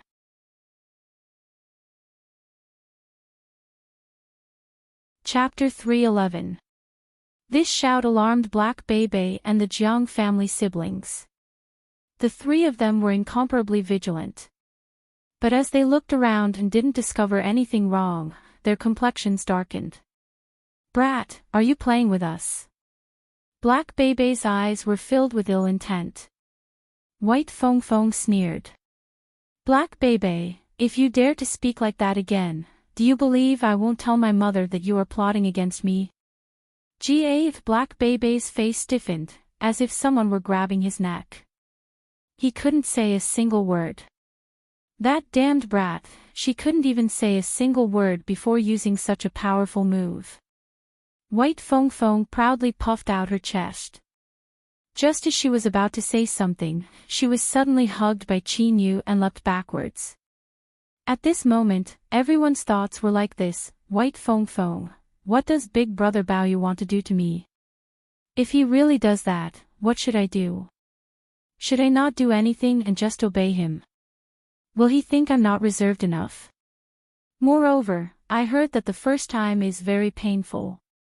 If I take a pain-relieving pill ahead of time, he won't laugh at me, right? Black Bebe, you bastard, where did your courage come from? You actually dare to hug my family's little princess in front of me. If you don't want to live, then don't drag me down with you. Jiang Wuhai, dog Bao Yu, your true face has finally been exposed. Ha ha ha, my chance to shine has finally arrived. Miss White, wait for me to save you. Jiang Ziyuan, this person is quite pleasing to the eye, but I never thought he would have such a bad temper. He's so rude and unreasonable, but it's really exciting. Of course, their thoughts were all wrong. Because in the next moment, the ground where White Feng Feng was suddenly shattered and over a dozen black-scaled snakes burst out.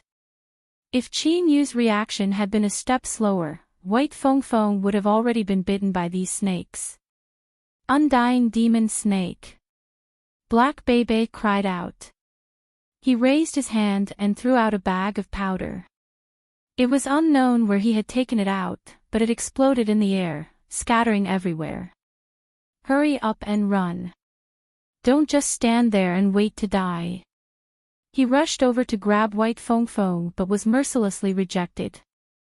The little girl tightly hugged Qin Yu, a look of disdain on her face as if to say that she would have died a long time ago. Black Bebe's lips twitched, but he had nothing to say. He couldn't help but admit that he had to thank Qin Yu.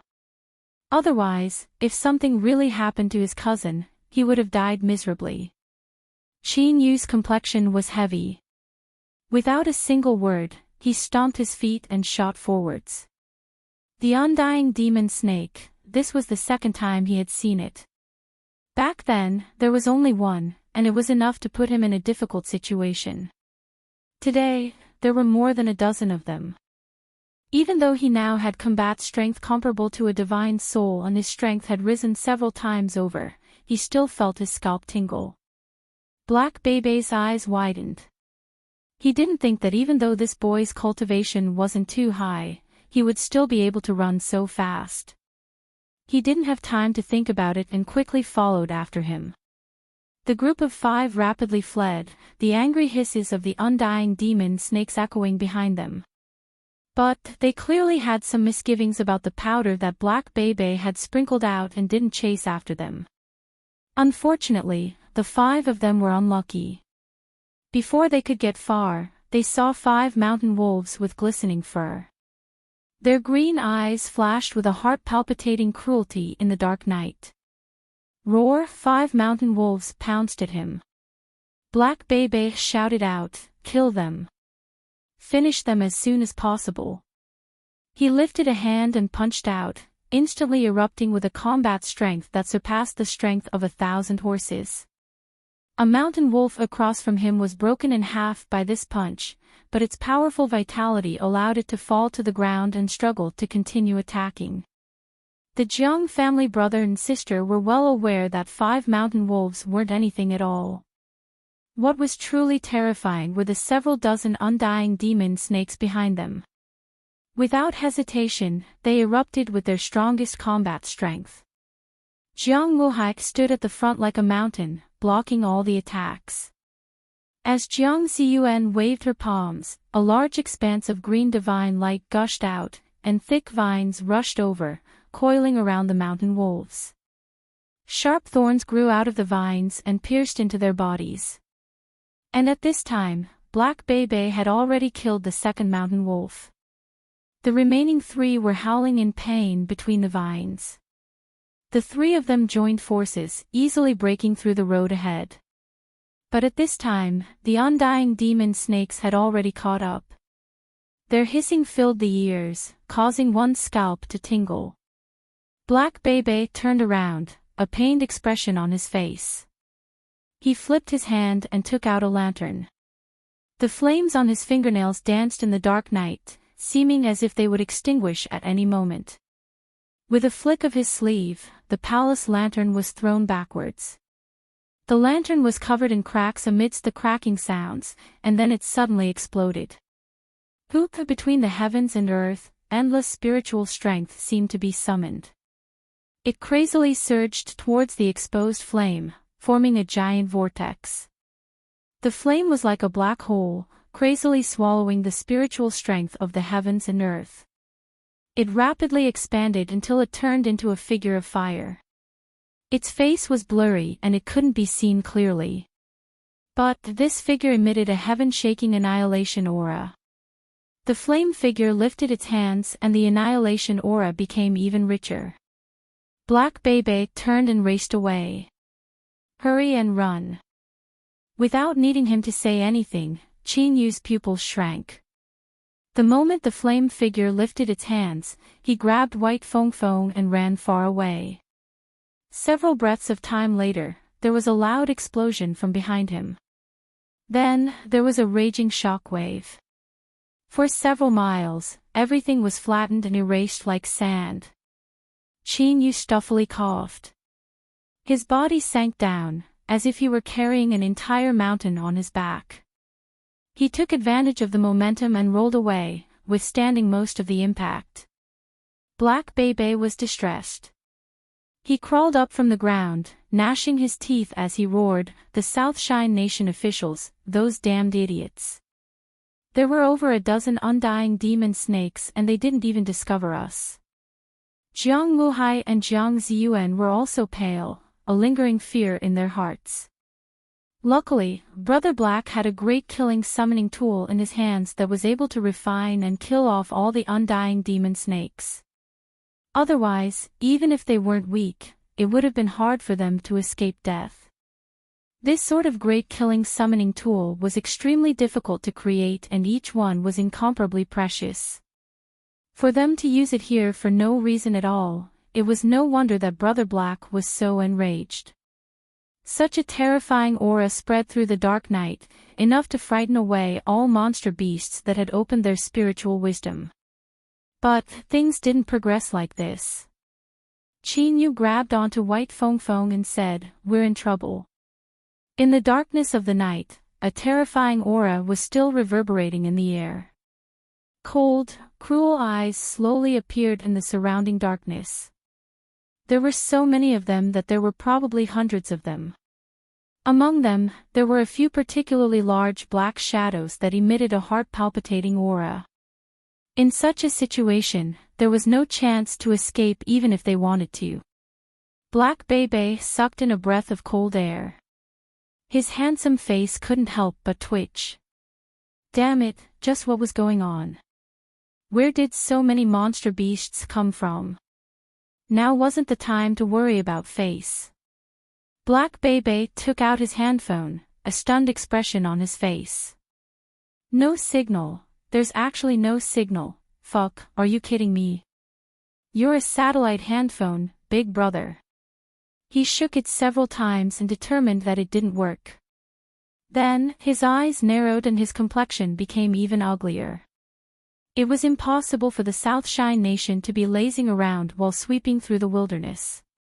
If so, then the massive number of monster beasts that appeared was extremely suspicious. Moreover, the satellite handphone actually didn't have the least bit of signal. Unless his luck was so bad that he stepped into a chaotic magnetic field, there was only one possibility: someone had secretly tampered with it. Everyone, check your bodies. Do you have anything on you? Qin Yu naturally didn't have any problems. The Jiang family siblings also didn't discover anything on their bodies. Black Bebe's complexion turned ugly. I don't have anything on me either.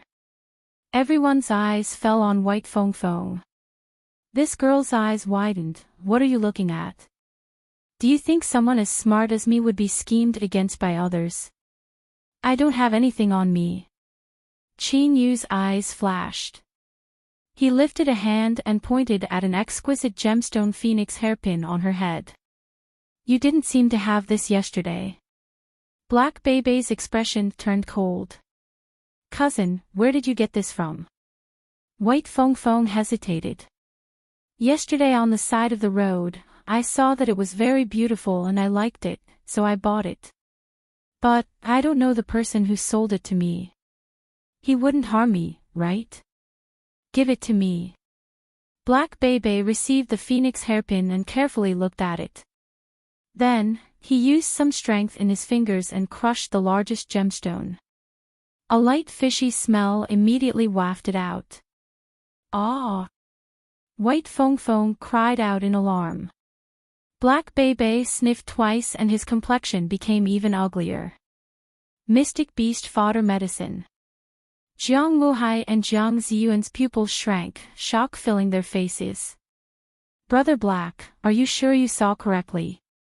How could they dare? Black Bebe clenched his teeth. How could I not recognize Cleansing Temple's mystic beast fodder medicine? I never thought they would play such a big game. It seems I've underestimated them in the past. He looked up, his eyes faintly red. Cousin, let's ask for help. Even if we cannot escape death today, we must send news back so that my family, uncle, and auntie can take revenge for us. White Fong Fong paled. This little girl had been arrogant and willful since she was a child, resulting in her current temperament. She had never experienced any dangers, much less a life or death calamity. However, due to her status and the upbringing she received since she was a child, she barely managed to maintain her calm. She took out a jade ring from her storage ring that was engraved with countless tiny lines and threw it to the ground. paw, the ring shattered and a golden curtain of light appeared, covering White Fong Fong within. At the same time, a blood-red light shot into the skies with a shrill cry, vanishing from sight in the blink of an eye. Black Bebe squeezed out a smile. I forgot that this treasure that Auntie gave you has extremely powerful defensive abilities. Then, cousin can rest assured. Fong Fong, you stay inside. No matter what happens, you are not allowed to come out. Perhaps it can protect you until Auntie comes to rescue you. He turned around, his expression heavy. He cupped his hands together and said, without accident, the three of you have been implicated by me and my cousin. If you don't die today, I will make sure to compensate you. Now, I ask that the three of you temporarily put down your grudges and join forces with me.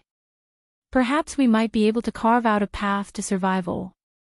This fellow, in this life or death crisis, was truly impressive. At the very least, his calm composure was admirable. The Jiang family siblings took a deep breath and slowly nodded. It was impossible to say that they didn't have any resentment in their hearts. But with things having come to this point, it was useless to say anything. They could only grit their teeth and risk their lives. White Fong Fong hid in the golden curtain of light. She suddenly screamed, "No, I cannot let you die." She bit down on her fingertip and touched the golden curtain of light. It was unknown what happened, but her complexion rapidly paled. The golden curtain of light suddenly expanded, covering all five of them. Black Bebe was enraged. White Fong Fong, stop. God's blessing might be able to protect you alone, but if it includes all of us, we won't be able to survive. He lifted a hand and pointed. Look clearly, there are several hundred monster beasts outside. You can't protect everyone.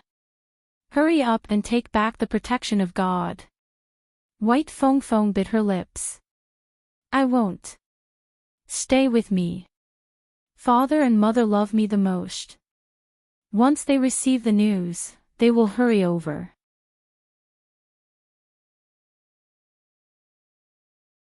Chapter 312. Before White Fing Fing's smile could fade, she was knocked unconscious by a palm strike. Black Bebe bit his fingertip and controlled the protection of God to shrink until it covered her body. Then, he carefully placed her on the ground. He stood up and looked around. I know that my actions will cause the three of you to be dissatisfied, but my cousin's status is not something that you or I can compare with. If she dies, no matter what the reason is, you and I can only be buried with her.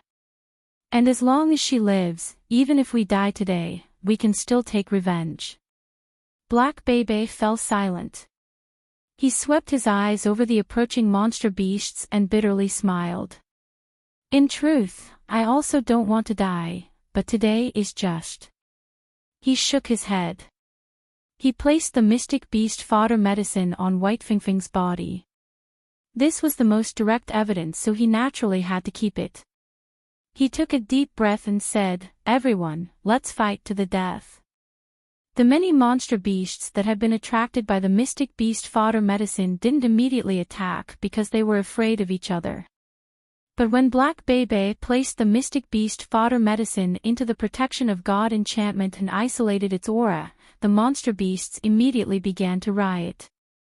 Low and deep roars filled the air, their brutality soaring into the heavens. The Jiang family brother and sister had bleak complexions. They knew it would be impossible for them to survive today, but it was impossible for them to force Black Bebe to use the protection of God to protect them. Otherwise, the entire Jiang family would have to withstand the terrifying suppression of the Great Desolate's White family. It seemed that their only choice was to risk their lives in a desperate battle and fight for that slim chance of survival. The three of them revealed bitter expressions. Their eyes filled with despair and then gradually turned to madness. Since they were doomed to die, then they would do their best to drag these monster beasts down with them to the Yellow Springs. Between life and death, one would reveal their weakness and fear. To continue living was the strongest instinct and will of any living being. Thus, whether it was Black Bebe or White Fong Fong, the qualities they displayed left Qin Yu in awe. This was because he didn't know whether or not he would be able to do the same if he were in a similar situation. As for the Jiang family brother and sister, they were extremely intelligent people. Even though they knew they were about to die, they still maintained their rationality and the overall situation. Even if they held grudges in their hearts, it was still commendable. These 4 people were all so outstanding. If they died here, that would be too much of a pity. Qin Yu turned his head and glanced at the unconscious White Fong Fong. As he thought about how this girl had subconsciously wanted to save everyone just now, he smiled. He stepped forwards, his voice calm. All of you stay here and guard White Fong Fong. Black Bebe and the Jiang family siblings were startled. Before they could understand the meaning of these words, their mouths fell open in the next moment, incomparably shocked expressions on their faces. Bang! With a dull thumping sound, the ground suddenly exploded. Cracks spread out all around the crater. Qin Yu's figure was like a bolt of lightning as he bolted into the rampaging monster beast horde. He raised his hand, and divine light erupted from his fingers. 5 swords of the 5 elements appeared, spinning around the spiritual energy of heaven and earth to form a dazzling vortex. Bang! Blood-red flames drilled out from Qin Yu's body, blazing around him. His speed instantly rose by 10 times and he turned into a bolt of blood-red lightning that shuttled through the monster beasts. The great black bear of Crow Plains, with its thick hide and astonishing defense, was sent flying. A horrifying wound tore open on its chest, and blood spurted out. It fell to the ground and twitched a few times. It had been killed in an instant.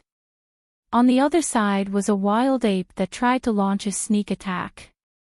It wielded a huge black staff, and as it slammed it down, the air exploded, and the ground quaked. A huge crater opened up, and several of the weaker demon beasts were killed on the spot. But the wild ape's target wasn't here. It vigilantly leapt backwards. In the next moment, a bolt of blood-red lightning shot out and its giant head shot into the skies. The 8-legged black-furred spider screeched like invisible nails that ruthlessly pierced into its brain. At the same time, it spat out a massive amount of pale yellow venom from its poison sac. Several mountain wolves were accidentally contaminated by the venom. They howled in pain as they fell to the ground. As they struggled, their fur began to lose its luster at a speed visible to the naked eye. Then, their flesh and blood began to rot, turning into pus that flowed to the ground and corroded it. Countless black holes appeared in the ground. But in the next moment, this terrifying night demon spider froze in place. Its abdomen had been split open and all sorts of organs mixed with undigested food fell to the ground. Several hundred monster beasts, some of them powerful existences with combat strength at the divine soul realm, were unable to resist the blood-red lightning at all. As the monster beasts howled in pain, fear began to grow within them. The greed and desire in their hearts seemed to be poured over them by a bucket of cold water. There were already some weak monster beasts that fled the battlefield and retreated into the distance. They wanted to leave, but they couldn't help but look towards where White Fong Fong was. Although that smell had already vanished, they knew that it was still there. They hesitated, unwilling to leave. Bang! He lifted a hand and cut down a monster beast that was shaped like a giant crocodile. Then, he drew back. His face was covered in blood-red flames, but at this time, it was pale white. He activated the blood escape art and erupted with his complete cultivation. For a short period of time, he could erupt with an astonishing combat strength. But the consumption of energy was similarly astonishing. Massive swathes of the ground collapsed. Cracks crisscrossed the ground and monster beast corpses fell to the ground. Blood flowed out, pooling into the ground. This scene was like an azure hell, filled with monstrous killing intent. The monster beast horde had already dispersed. Most of them were watching the situation from afar. Only 5 monster beasts remained here, their cruel eyes locked onto Chinyu, their chilling intent cold. At this time, those that could still maintain their courage and fighting spirit were naturally powerhouses amongst monster beasts. The 5 monster beasts in front of them all had strength comparable to Divine Soul. Even if they were only at the early Divine Soul realm, their strength was still terrifying. Chinyu's black robes were torn apart. If it weren't for the powerful defensive capabilities of the demon god armor, his entire shoulder would have been smashed to pieces. And the one who did this was one of the apes. It was a giant ape that was 30 feet tall. There was a vertical line of blood between its eyebrows that distinguished it from the wild apes of the vast expanse. Its eyes flashed with the light of wisdom, and from time to time, it would flash with a cunning and cruel light. Suddenly, the ape reared its head back and roared. It pounded its chest with both hands, creating loud thumping sounds that reverberated in the air. The surrounding 4 monster beasts revealed hesitation. But as the ape roared again, awe filled their eyes and they all roared in unison. Chinyu's pupils shrank. "Be careful, that is the blood-eye beheading ape. It wants to borrow the strength of the 4 monster beasts to activate its life supernatural ability, the beheading blood light. Do not let it hit you." Black Bebe loudly warned, his complexion incomparably tense. At this time, the 4 monster beasts had already approached the ape. They roared out loud and billowing monster energy erupted from their bodies. The ape roared and a suction force spread out from its body, sucking in all of the monster energy. Then, the blood-red line between its eyebrows slowly opened. Scarlet red, as if a 10,000-mile sea of blood had opened up. An endless aura of slaughter and annihilation erupted from within. The 4 monster beasts shivered, fear in their eyes. It was clear they dreaded this ape's life supernatural ability. The ape's eyes locked onto Chinyu. It bared its fangs and sneered. Then, a blood-red light burst out from its blood-red eyes. Its speed was faster than lightning. In the blink of an eye, it had already arrived in front of Chinyu. Black Bebe roared out in unwillingness. He was originally shocked that he had misjudged Chinyu, but he immediately thought that the stronger Chinyu was, the more likely they would survive. But just as he saw a glimmer of light, this hope of survival was mercilessly crushed to pieces. The blood-eye beheading ape had a divine soul realm cultivation upon reaching adulthood. In particular, it had an innate blood-red eye between its eyebrows that contained a transcendent might. In the rumors, it was said that it even contained the power of laws. Once struck, even a divine soul realm master would instantly perish. Although Chinyu had displayed an extremely powerful combat strength, facing the beheading bloodlight, he still didn't have any chance of survival. Moreover, beneath the beheading bloodlight, even the protection of God wouldn't be able to protect White Fong Fong. Black Bebe clenched his fists, his nails sinking into his flesh and blood dripping down his palms. But at this time, Chinyu suddenly moved.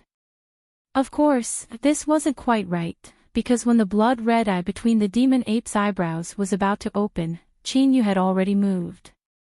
It was just that Black Bebe and the others were completely drawn in by the beheading bloodlight, so they didn't notice this. Thus, it gave the illusion that Chinyu had suddenly lifted his hand and then pointed out a finger just as the beheading bloodlight was about to fall. Deep in Black Bebe's eyes, a brilliant light erupted. But in the blink of an eye, it vanished. Although fellow Daoist Baoyu's reaction was fast, beneath the beheading bloodlight, all supernatural abilities and techniques were meaningless. The only exception was if one could surpass a certain limit and reach the boundary of controlling the rules. But how was that possible? Controlling the rules was a boundary that only Blue Sea Realm's supreme elders could touch upon. Even if fellow Daoist Baoyu had heaven-shaking methods, it was impossible for him to accomplish this. A finger fell, nearly touching the beheading bloodlight. Even so, he could still feel the extreme coldness transmitted out from the blood light that penetrated deep into his soul. The blood drained from his face and his body stiffened, as if he had fallen into an icy lake. In the next moment, strong winds rose up in the void. With a loud rumble, it was impossible to see what was happening above. But, as the boundless strength fell down, one could still feel the terrifying strength contained within. Thus, the air instantly froze, trapping the beheading bloodlight within. The phantom of a finger appeared from Qin Yu's fingertip and touched the frozen air. Gotcha! The frozen air shattered. The beheading bloodlight trapped within also shattered into countless pieces, tumbling about and dissipating. The sneer on the blood-eye beheading ape's face froze. Its eyes widened with disbelief, and then in the next moment, they turned into endless fear. Roar! It roared in pain. The blood-red eye between its eyebrows seemed to be pierced by an invisible arrow. Blood flowed out and its massive body staggered before it fell to the ground, dead. The backlash from its life's supernatural ability, the beheading bloodlight, had actually taken the life of the blood-eye beheading ape. The other 4 monster beasts that had stimulated their monster energy to activate their blood-eyed eyes also roared out loud, beads of blood seeping out from their eyes. With the blood-eye beheading ape in front of them, the majority of the backlash was offset so their injuries weren't too serious. But, the strength that Qin Yu had displayed had truly frightened them. The beheading bloodlight was the beheading bloodlight that could easily kill a divine soul cultivator. But, it had been broken by a single finger and even caused a terrifying backlash. In their eyes, Qin Yu had become the incarnation of the most terrifying existence in the world. Just a single glance was enough to easily kill them. How could they care about the mystic beast fodder medicine? It was already good enough that they could keep their lives. The 4 divine soul monster beasts cried out in pain and turned to flee, panicked like stray dogs.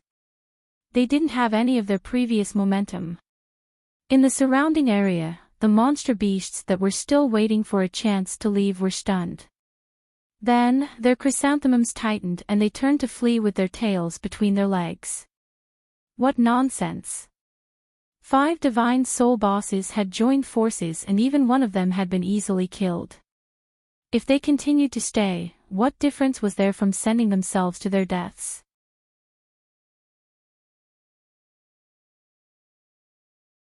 Chapter 313. Like this, it ended. Black Bebe blinked his eyes again and again. He finally determined that he wasn't dreaming. He took a deep breath and looked at Qin Yu's back, awe in his eyes. To be able to destroy the beheading bloodlight and even cause a backlash, that common-looking finger just now contained a monstrous might. He couldn't help but think about it. But no matter what the truth was, there was one thing he could be sure of. This fellow Daoist Baoyu was unfathomably deep and had an incomparably terrifying background. It was impossible for such an existence to have any improper thoughts towards White Feng Feng. It could be seen that he had been completely wrong from the start. Thinking back to all the taunts and naked hostility he had received, Black Bebe broke out in a cold sweat. He hurriedly bowed. Junior Black Bebe of the Great Desolate Lake greets Senior Baoyu.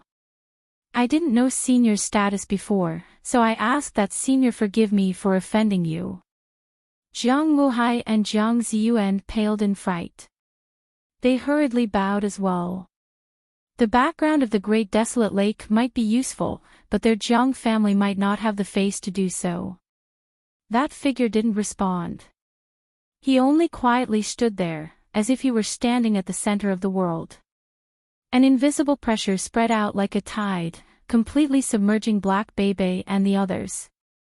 The fear in their hearts deepened and a cold sweat soaked through their robes. But they didn't dare to move at all. The air was so quiet that one could hear a pin drop. This is bad, this is bad. Senior must have some complaints.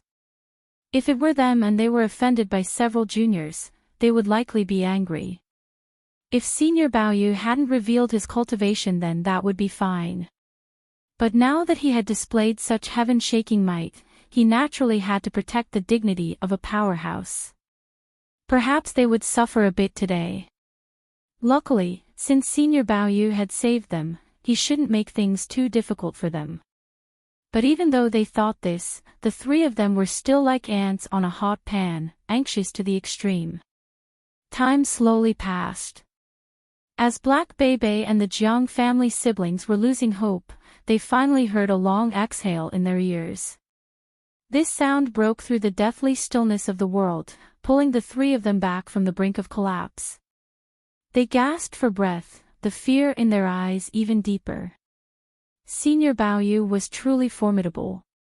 Just his silence had caused them to experience a great life or death calamity. I only hope that Senior can be magnanimous and not punish me too heavily. On the other side, a trace of red finally appeared on Qin Yu's pale face.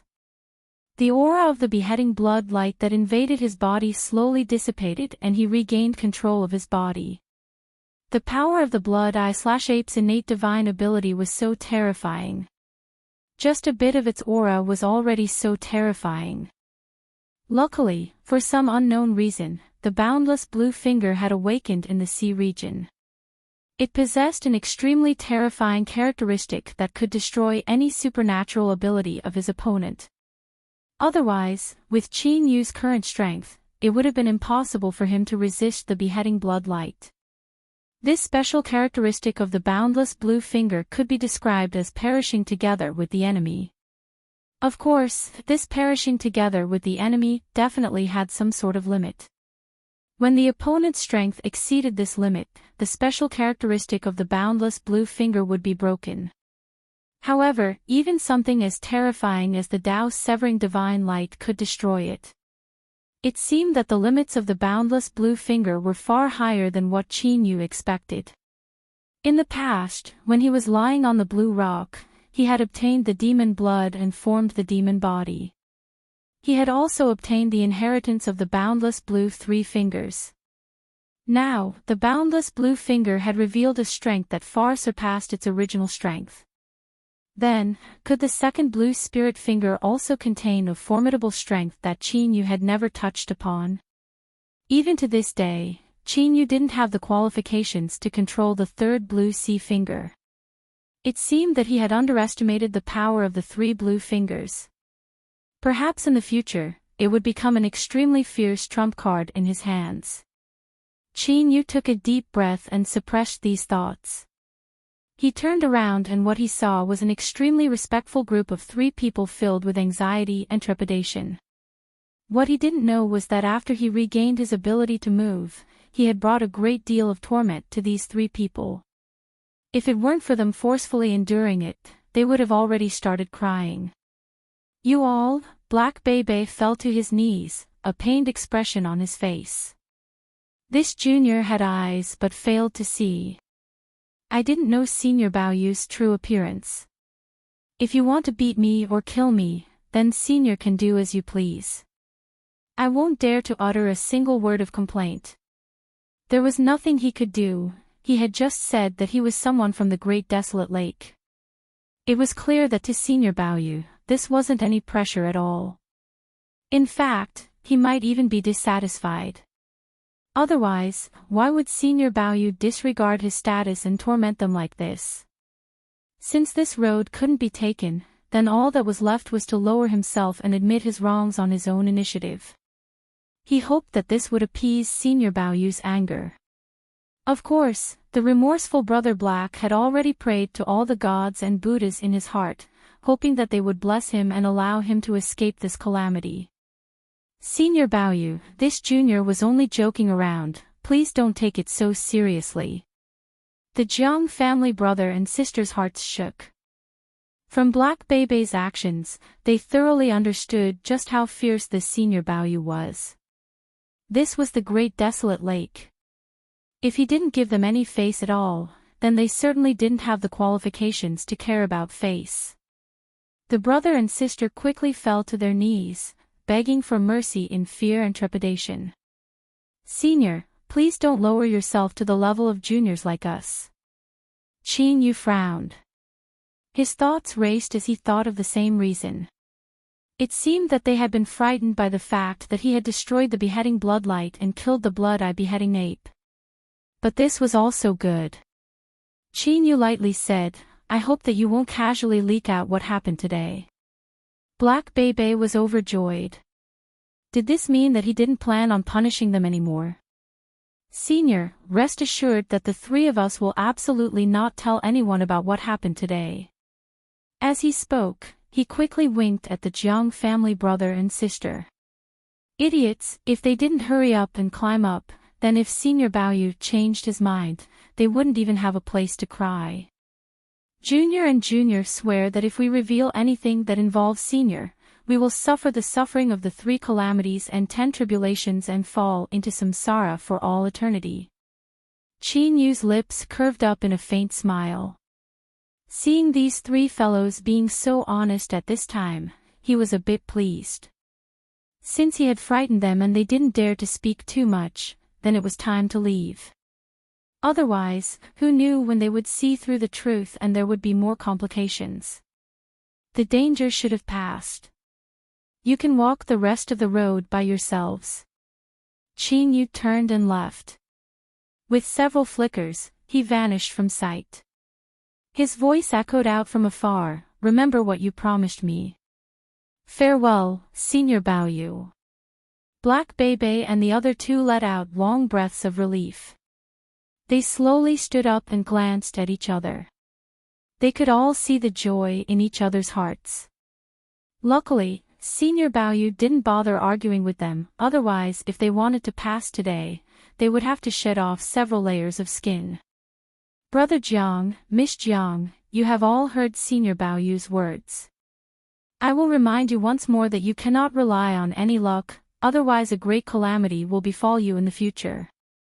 The Jiang family brother and sister's hearts shook.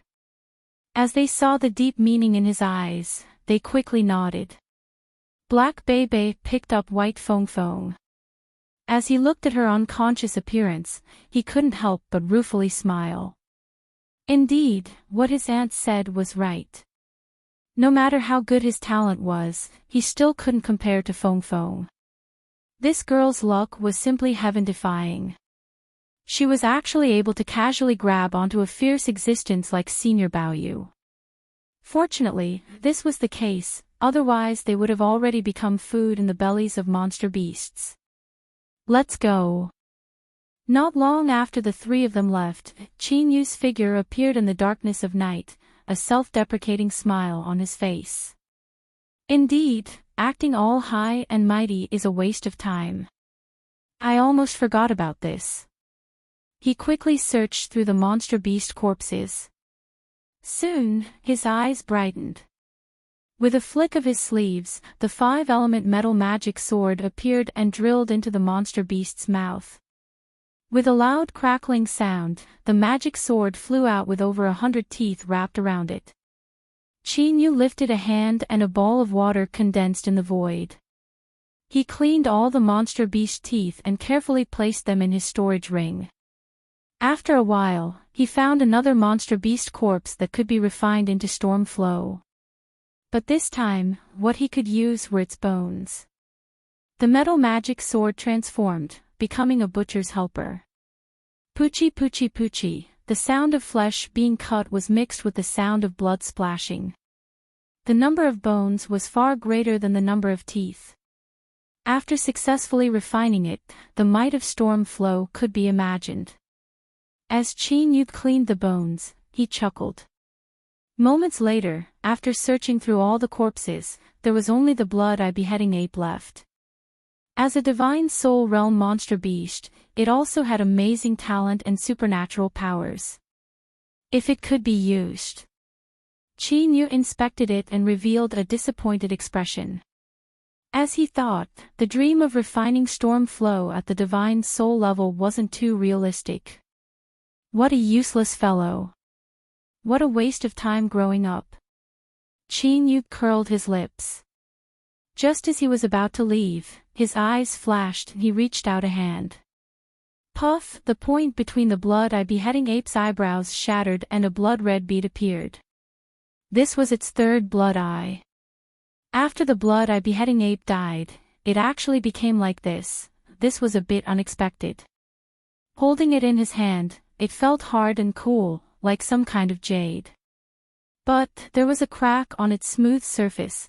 It was likely caused by the backlash. Thinking for a moment, Chinyu probed the bead with his divine sense. In the next moment, his complexion changed and he severed the connection with this divine sense without hesitation. His face paled. As his divine sense probed the bead, it was like entering an incomparably terrifying sea of blood. Monstrous killing intent tumbled about, as if it could tear one's soul to pieces. If it weren't for Chinyu's prompt decision, he feared he would have suffered the impact of the blood sea.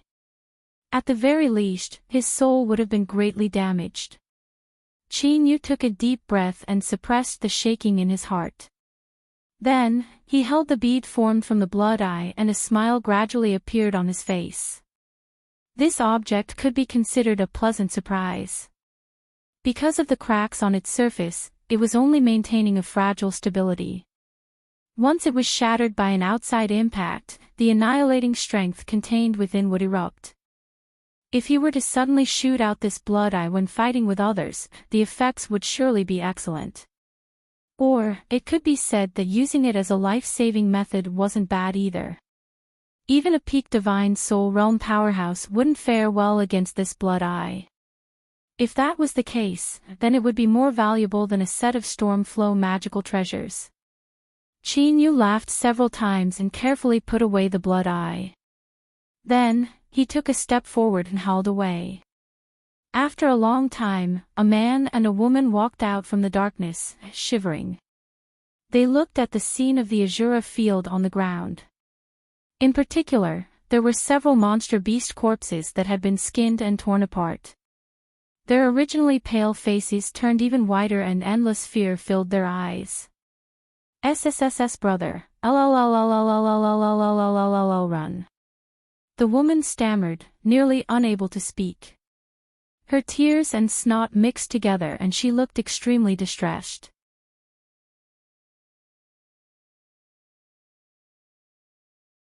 Chapter 314. At the base of the mountain, in a wild jungle, a large area had been cleared out. Although it had been buried, the smell of blood still lingered in the air. This was the location that the South Shine Nation had chosen for the competition. It had just been sorted out several days ago. According to the South Shine Nation's usual style, the competition area would be built atop countless monster beast corpses. In other words, there were at least several thousand or even tens of thousands of monster beast corpses buried beneath this land. No wonder he always felt that the air here was filled with a cold and gloomy aura and resentment. This was likely caused by the monster beast corpses buried underground. It was said that the South Shine Nation did this to display their ruthless determination to strike down the monster beasts and also to increase the difficulty of the alchemy competition. If one couldn't even resist this infernal energy, then they weren't worthy of being called a true alchemist. But no matter what the goal was, this in itself was an astonishing act. Only the strength of an entire nation could gather such a powerful strength and accomplish this in a short period of time. Chinyu was now several miles away from this open space.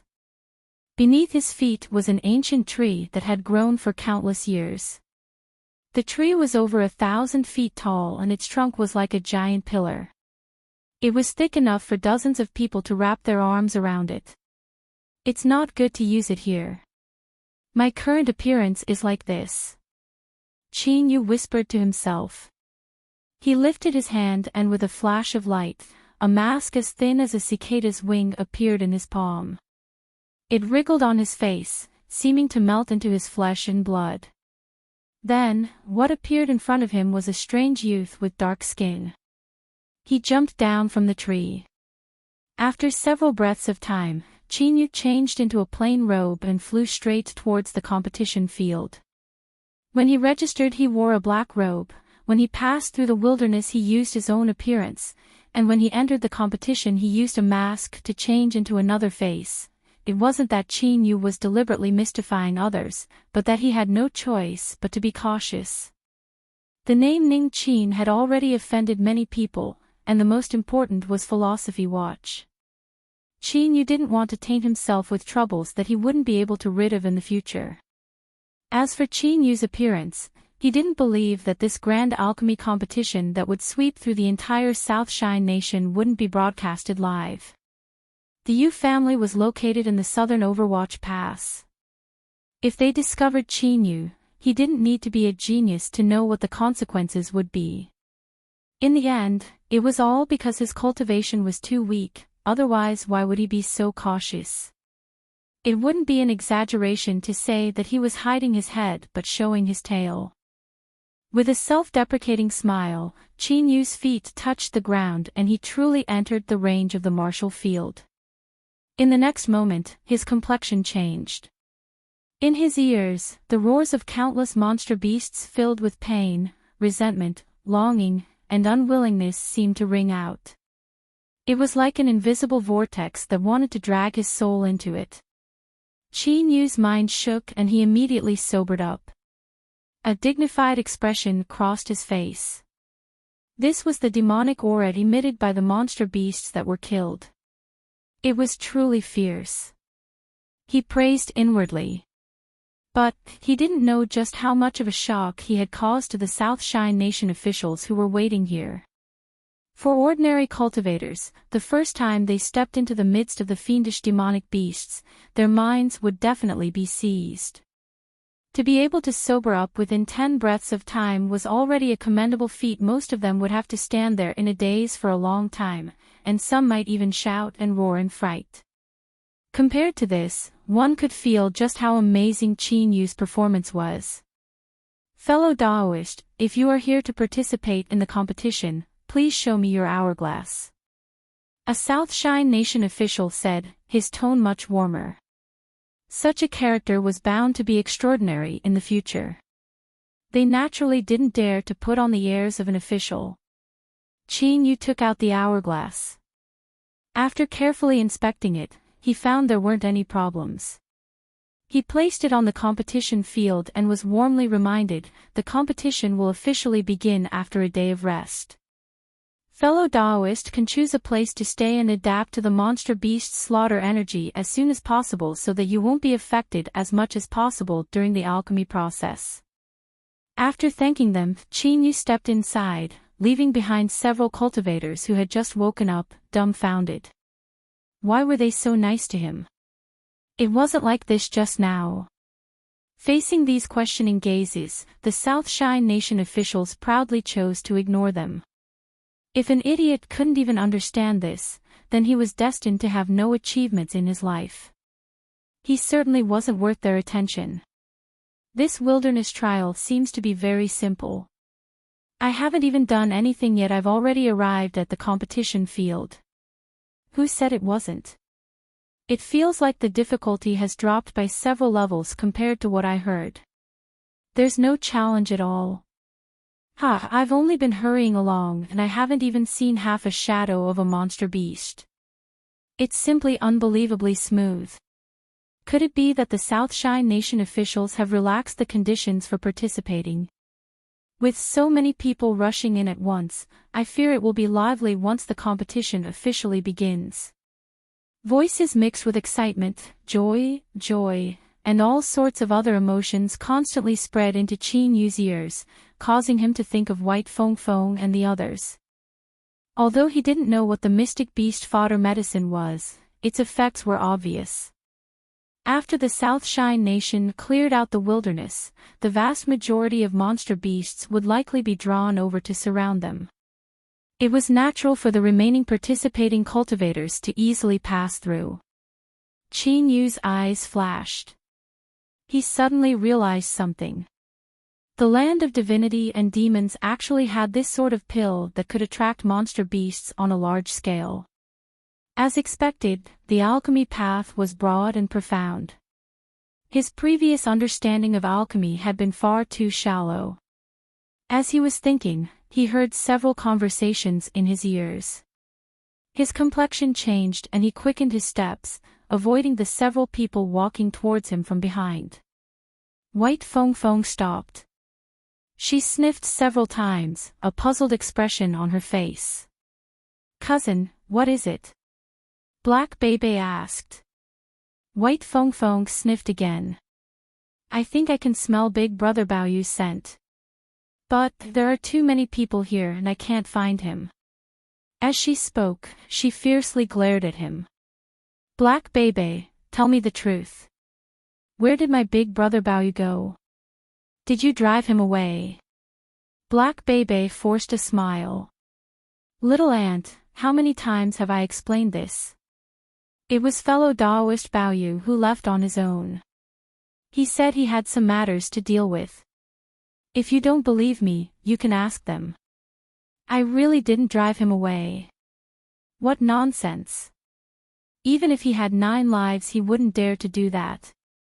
Brother Black truly didn't drive away Senior Baoyu, this was certainly true." Thus, Jiang Wuhai and Jiang Ziyuan nodded repeatedly, not feeling any psychological burden at all. White Fong Fong revealed a suspicious expression. "Humph. I'll believe you for now, but if I ever find out that you lied to me in the future, Black Bebe, you're dead." Black Bebe had a helpless expression.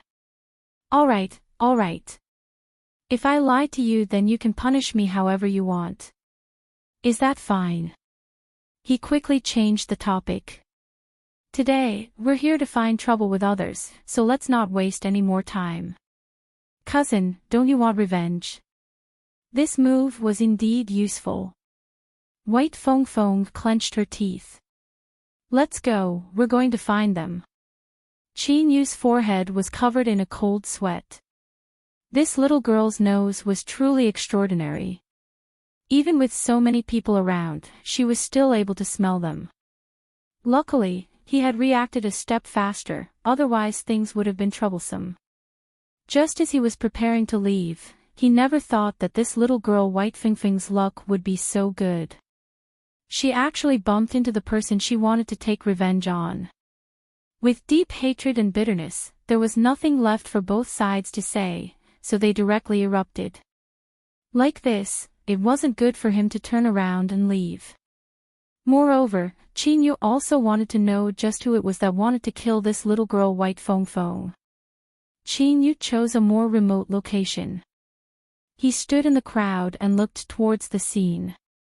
Black Bebe's pitiful appearance from before had been swept away. His handsome face was as cold as ice and his eyes flashed with killing intent. "Zhao Jiutian, Lord Black really underestimated you in the past. I never thought you would dare to play with such a large hand." Across from him, a youth with long and narrow eyes revealed a relaxed expression as he saw that White Fong Fong and the others were safe and sound. Then, he sneered, "Black Bebe, don't slander me. What does it have to do with me that you've caused a disaster?" Black Bebe sneered. "It seems I overestimated you. You actually dared to do something like this and yet you don't dare to admit it." He reached out a hand. "Cousin, take out the evidence." White Fingfing's face was cold and her eyes were indifferent. There wasn't the slightest bit of craziness from before. Instead, every movement she made exuded a noble and inviolable feeling. She lifted a hand and took out the mystic beast fodder medicine she had found in the hairpin. A faint fishy smell immediately wafted out. Zhao Jiutian's pupils violently shrank. Black Bebe coldly said, "Look carefully. Is this the unique mystic beast fodder medicine of your cleansing temple? If I don't look for you, who else should I look for? I wasn't the one who did this." Zhao Jiutian was startled and angered. When he heard everyone mention that the wilderness smelting trial was incomparably easy, he had already felt a sense of unease. But, he didn't expect things to be so serious. That's right, he had indeed ordered people to play some small tricks. But, his goal was to trap White Fong Fong and the others so that they wouldn't be able to arrive at the martial field within a day and thus lose the qualifications to participate. But he absolutely didn't, nor did he dare to use the mystic beast fodder medicine. This was no longer stopping them, but naked murder. Zhao Jiutian's back dripped with a cold sweat. Even though he had an honored status, if these people in front of him really died, his fate wouldn't be any better. This bastard, just what was going on? This was simply trying to kill him. He couldn't admit it, even if he died he couldn't admit it, otherwise he would be in deep trouble. Black Bebe sneered again and again. Only the direct descendants of Cleansing Temple have the qualifications to use the mystic beast fodder medicine, and you have a grudge with us as well as a sufficient motive to do so. And now you say that you didn't do it. Fine, I will give you a chance to clarify yourself.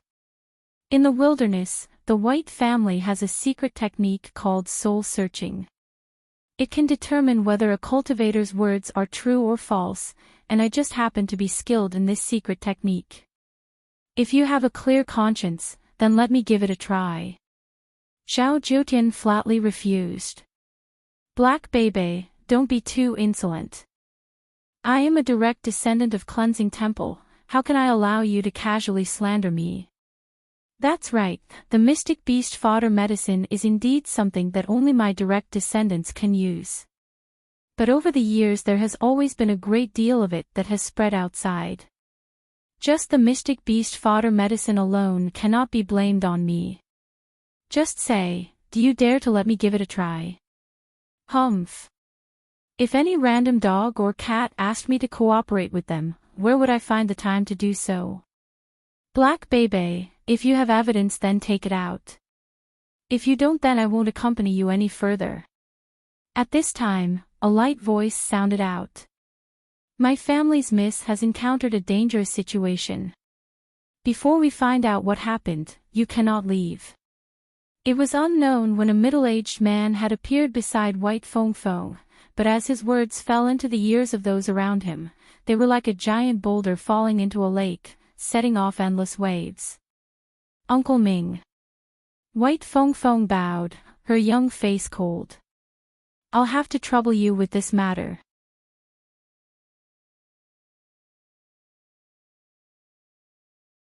Chapter 315.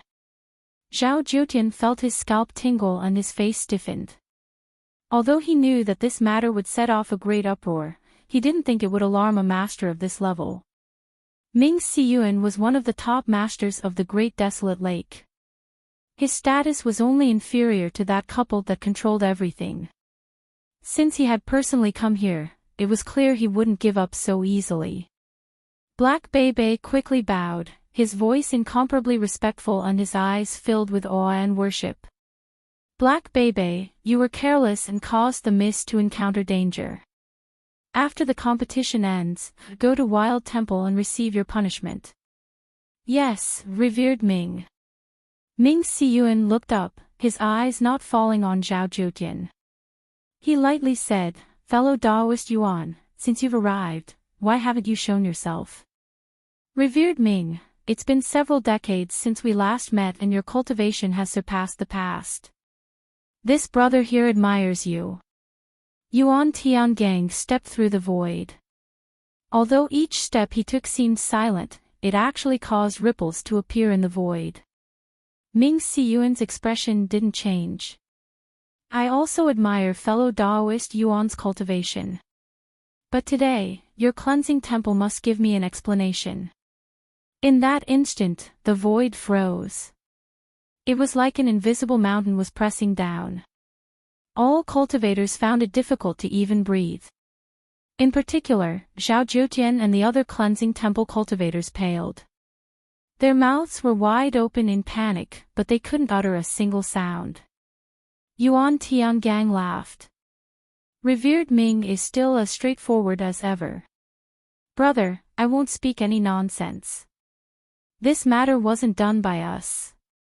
He landed beside Zhao Jiutian, as if he had stepped into a frozen lake. An invisible impact instantly shattered the frozen void. This was an evenly matched battle. Of the many cultivators present, only a few were able to understand what was happening. Qin Yu was one of them. His complexion was dignified and his heart was filled with praise. To change the rules of the world with a single gesture and borrow the strength of the world for one's own use, the Blue Sea realm was truly worthy of being called a terrifying existence that could turn the blue sea into a mulberry field with a single thought. It was truly terrifying. That girl White Fingfing's accident had actually drawn in such a supermaster. His background was likely far more astonishing than he had imagined. Luckily, after he had put on an act, he had left without hesitation. Otherwise, in front of this revered Ming, he feared he would have been seen through with a single glance. Ming Siyuan's eyelids drooped. Yes or no, words have no basis. Yuan Tiangong's smile faded. When he smiled, he gave people a feeling of unparalleled heroism. At this time, his face was taut, and suddenly he gave birth to endless ruthlessness. Revered Ming, can't my brother's words be used as evidence? Ming Siyuan lightly said, if it were me, then fellow Taoist Yuan's words would be sufficient evidence. But today, I represent the great desolate lake's mistress. If fellow Taoist Yuan really wants to take responsibility for this matter, I'm afraid that my mistress will personally ask you for confirmation in the future. There was a trace of fear in Yuan Tiangong's eyes. After a little silence, he smiled again. Since Lord Ming is so insistent, I will naturally give you face. Jiutian, tell me honestly, did you do it? Zhao Jiutian clenched his teeth and bowed. Revered Yuan, there is indeed a subordinate cultivator who proposed to me to borrow the strength of the wild monster beasts to prevent White Fengfeng and the others from participating in the competition. But I have already refused this request. Yuan Tiangang was expressionless. Who suggested it to you? Where is that person? Zhao Jiutian respectfully said, it was Xiao Fuyue. He was injured and is currently recuperating in his residence. He rejoiced inwardly. Luckily, he had made preparations beforehand, otherwise he really would have been in trouble today. Yuan Tiangang lightly said, bring him here. Ming Siyuan said, perhaps we should go. Yuan Tiangang smiled. Good, then let's do as revered Ming says. Zhao Jiutian personally led the way. Countless cultivators followed closely behind. This was a confrontation between Blue Sea Realm's supreme elders. It was rare to see such a lively scene. The South Shine Nation officials seemed to have already been warned, so they didn't intervene and allowed the Great Desolate Lake and Cleansing Temple to do as they pleased. Zhao Fuyue's residence wasn't too far away, so they soon arrived. Zhao Jiutian personally knocked on the door, but there was no response. His complexion changed. He clenched his teeth and kicked the door open. There was no one inside. Zhao Jiutian's heart skipped a beat. Facing Yuan Tiangong's icy cold eyes, he began to sweat profusely. Impossible, he was here just now. Maybe he had something to do and went out for the time being. A sharp light flashed in Ming Siyuan's eyes. You little thing, just where do you think you're going? He lifted a hand and grasped out. Heaven and earth spiritual energy crazily gathered, turning into a giant hand that grabbed a cultivator that was trying to sneak away in the distance and instantly pulled him in front of him. Zhao Jiutian, is this the subordinate you spoke of? Zhao Jiutian paled. Although he knew things were bad, he didn't dare to deny it. This wasn't a secret and he could find out as long as he investigated. He braced himself and nodded. That's right, it's him. He clenched his teeth and roared, Xiao Fuyue, why are you running away?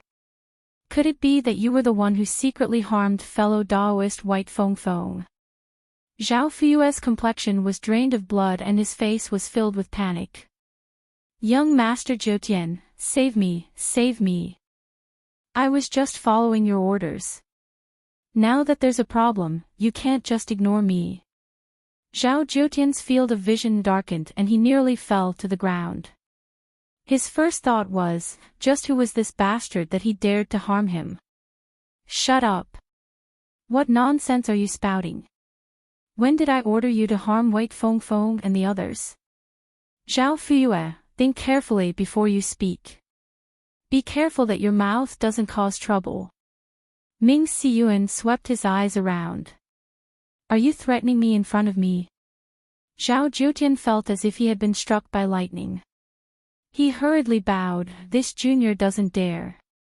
Ming Siyuan coldly snorted. Zhao Fuyue, speak. Beneath his gaze, Zhao Fuyue shivered like a sieve. I have evidence, I have evidence. He trembled and took out a handphone from his chest. He unlocked it and opened the camera app. He found the recording file and opened it. On the handphone screen, a video immediately began to play. In a dimly lit room, Zhao Jiutian handed a round object to a middle-aged cultivator. It wasn't clear what he said, but from the cold sneer on his face, it was clear that he wasn't speaking kindly. The video ended. Zhao Jiutian paled. His eyes widened, filled with disbelief. There was only one thought in his mind: how was this possible? How was this possible? A cold light flashed in White Fingfing's eyes. She lightly said, Uncle Ming, the mystic beast fodder medicine in my hand was taken from the hairpin I bought. The middle-aged cultivator in the video is the one who sold me the hairpin. Whoosh, the crowd stirred. They looked at Zhao Jiutian with eyes full of sympathy. At this point, even if he had 100 mouths, he still wouldn't have a chance to defend himself. Moreover, he couldn't blame anyone else for this. Even such a confidential matter had been recorded. If he didn't die, then he would feel sorry for his stupidity. Ming Siyuan narrowed his eyes. Fellow Daoist Yuan, what else do you have to say? Yuan Tiangang was silent for a moment. He lightly said, I will personally interrogate him. All right. Ming Siyuan let go and Zhao Fuyue fell to the ground. But in the next moment, he stomped his feet and fled outwards. Yuan Tiangang was expressionless. He lifted a hand and pointed forwards. The void instantly froze. The surrounding cultivators subconsciously widened their eyes and secretly gave him a thumbs up. In front of a blue sea realm, he actually tried to escape. This level of intelligence was truly incredible. But at this time, an accident occurred. The imprisoned Zhao Fuyue trembled and blood gushed out from his head. His eyes dimmed and lost all luster. He died. This result was unexpected. The air fell deathly silent. Then, everyone's eyes subconsciously fell on Yuan Tiangang. Silence him. Without needing to think about it, this thought directly leapt out from the depths of their hearts. Yuan Tiangong's face darkened. He lifted his hand and pulled Zhao Fuyue's corpse to his side. After probing it with his divine sense, a cold light rose in his eyes. This person's organs had been directly shattered by a formidable strength, and even his soul had been erased by some unknown strength. And he, Yuan Tiangang, just happened to have the means to accomplish this in silence. With this, there really was no way to explain it. Ming Siyuan's complexion darkened. Fellow Daoist Yuan, what do you mean? Yuan Tiangang sucked in a deep breath. Revered Ming, I cannot explain it clearly right now. But, you must believe that there must be some other plot behind this. Please give me some time to clearly investigate this matter. Ming Siyuan lightly said, Fellow Daoist Yuan, I won't stop you if you want to investigate. But, you must hand this junior over to me. After being pointed at, Zhao Jiutian's eyes immediately revealed endless fear. Yuan Tiangang frowned. Revered Ming, I cannot agree to this. Ming Siyuan said, Fellow Daoist Yuan is prepared to protect him at all costs. Yuan Tiangang said, I ask Revered Ming to give me some time. Ming Siyuan stepped forwards. The dignity of the Great Desolate Lake's young master cannot be offended by anyone. Bang! In that instant, the might of the blue sea realm swept out in all directions like a tide. The void seemed to transform into a raging sea. Heaven-shaking waves surged up and down, bursting out with a trillion destructive strengths. Yuan Tiangang sighed. This isn't what I wanted. I ask revered Ming to forgive me. His expression turned solemn. In the eyes of everyone, his figure instantly rose up, like a divine mountain in the sea. No matter how monstrous the waves were, they still couldn't shake him in the least. Cries of alarm rose up from the crowd.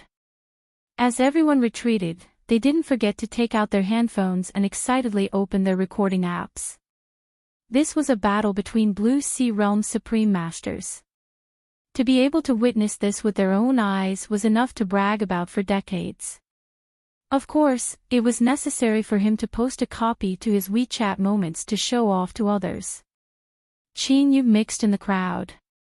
He swept his eyes around and saw the excited crowd. He thought to himself that it was too early for them to be happy. Unless the South Shine Nation officials didn't plan on holding the competition as scheduled, it was impossible for them to allow two Blue Sea Realms super powerhouses to fight on the field. And sure enough, as Ming Xiyuan and Yuan Tiangong's auras became increasingly strong and space trembled as if it would collapse, a figure appeared on the field without warning. Revered Ming, revered Yuan, I am overjoyed that you two came in person. But, tomorrow is the competition day, so I ask that you two be magnanimous and not make things difficult for me. He wore a blue robe and a light smile hung on his face. But at this moment, no one could ignore this elegant cultivator who had suddenly intervened. At first, his aura wasn't too formidable. But, as one went a step further, they discovered that ever since he arrived, it was like a great net had appeared between the heavens and earth, trapping everyone within. Perhaps they couldn't feel the might of this net at this time, but once it tightened, no one could escape. You're tuning into the LoveLore Library YouTube channel. We're so grateful for your support, and don't forget to subscribe to join us on this incredible journey through captivating stories. Your generosity through donations truly makes a world of difference, as it's the primary source of revenue that allows me to expand and enhance this channel for you. Thank you from the bottom of my heart for being a part of this adventure.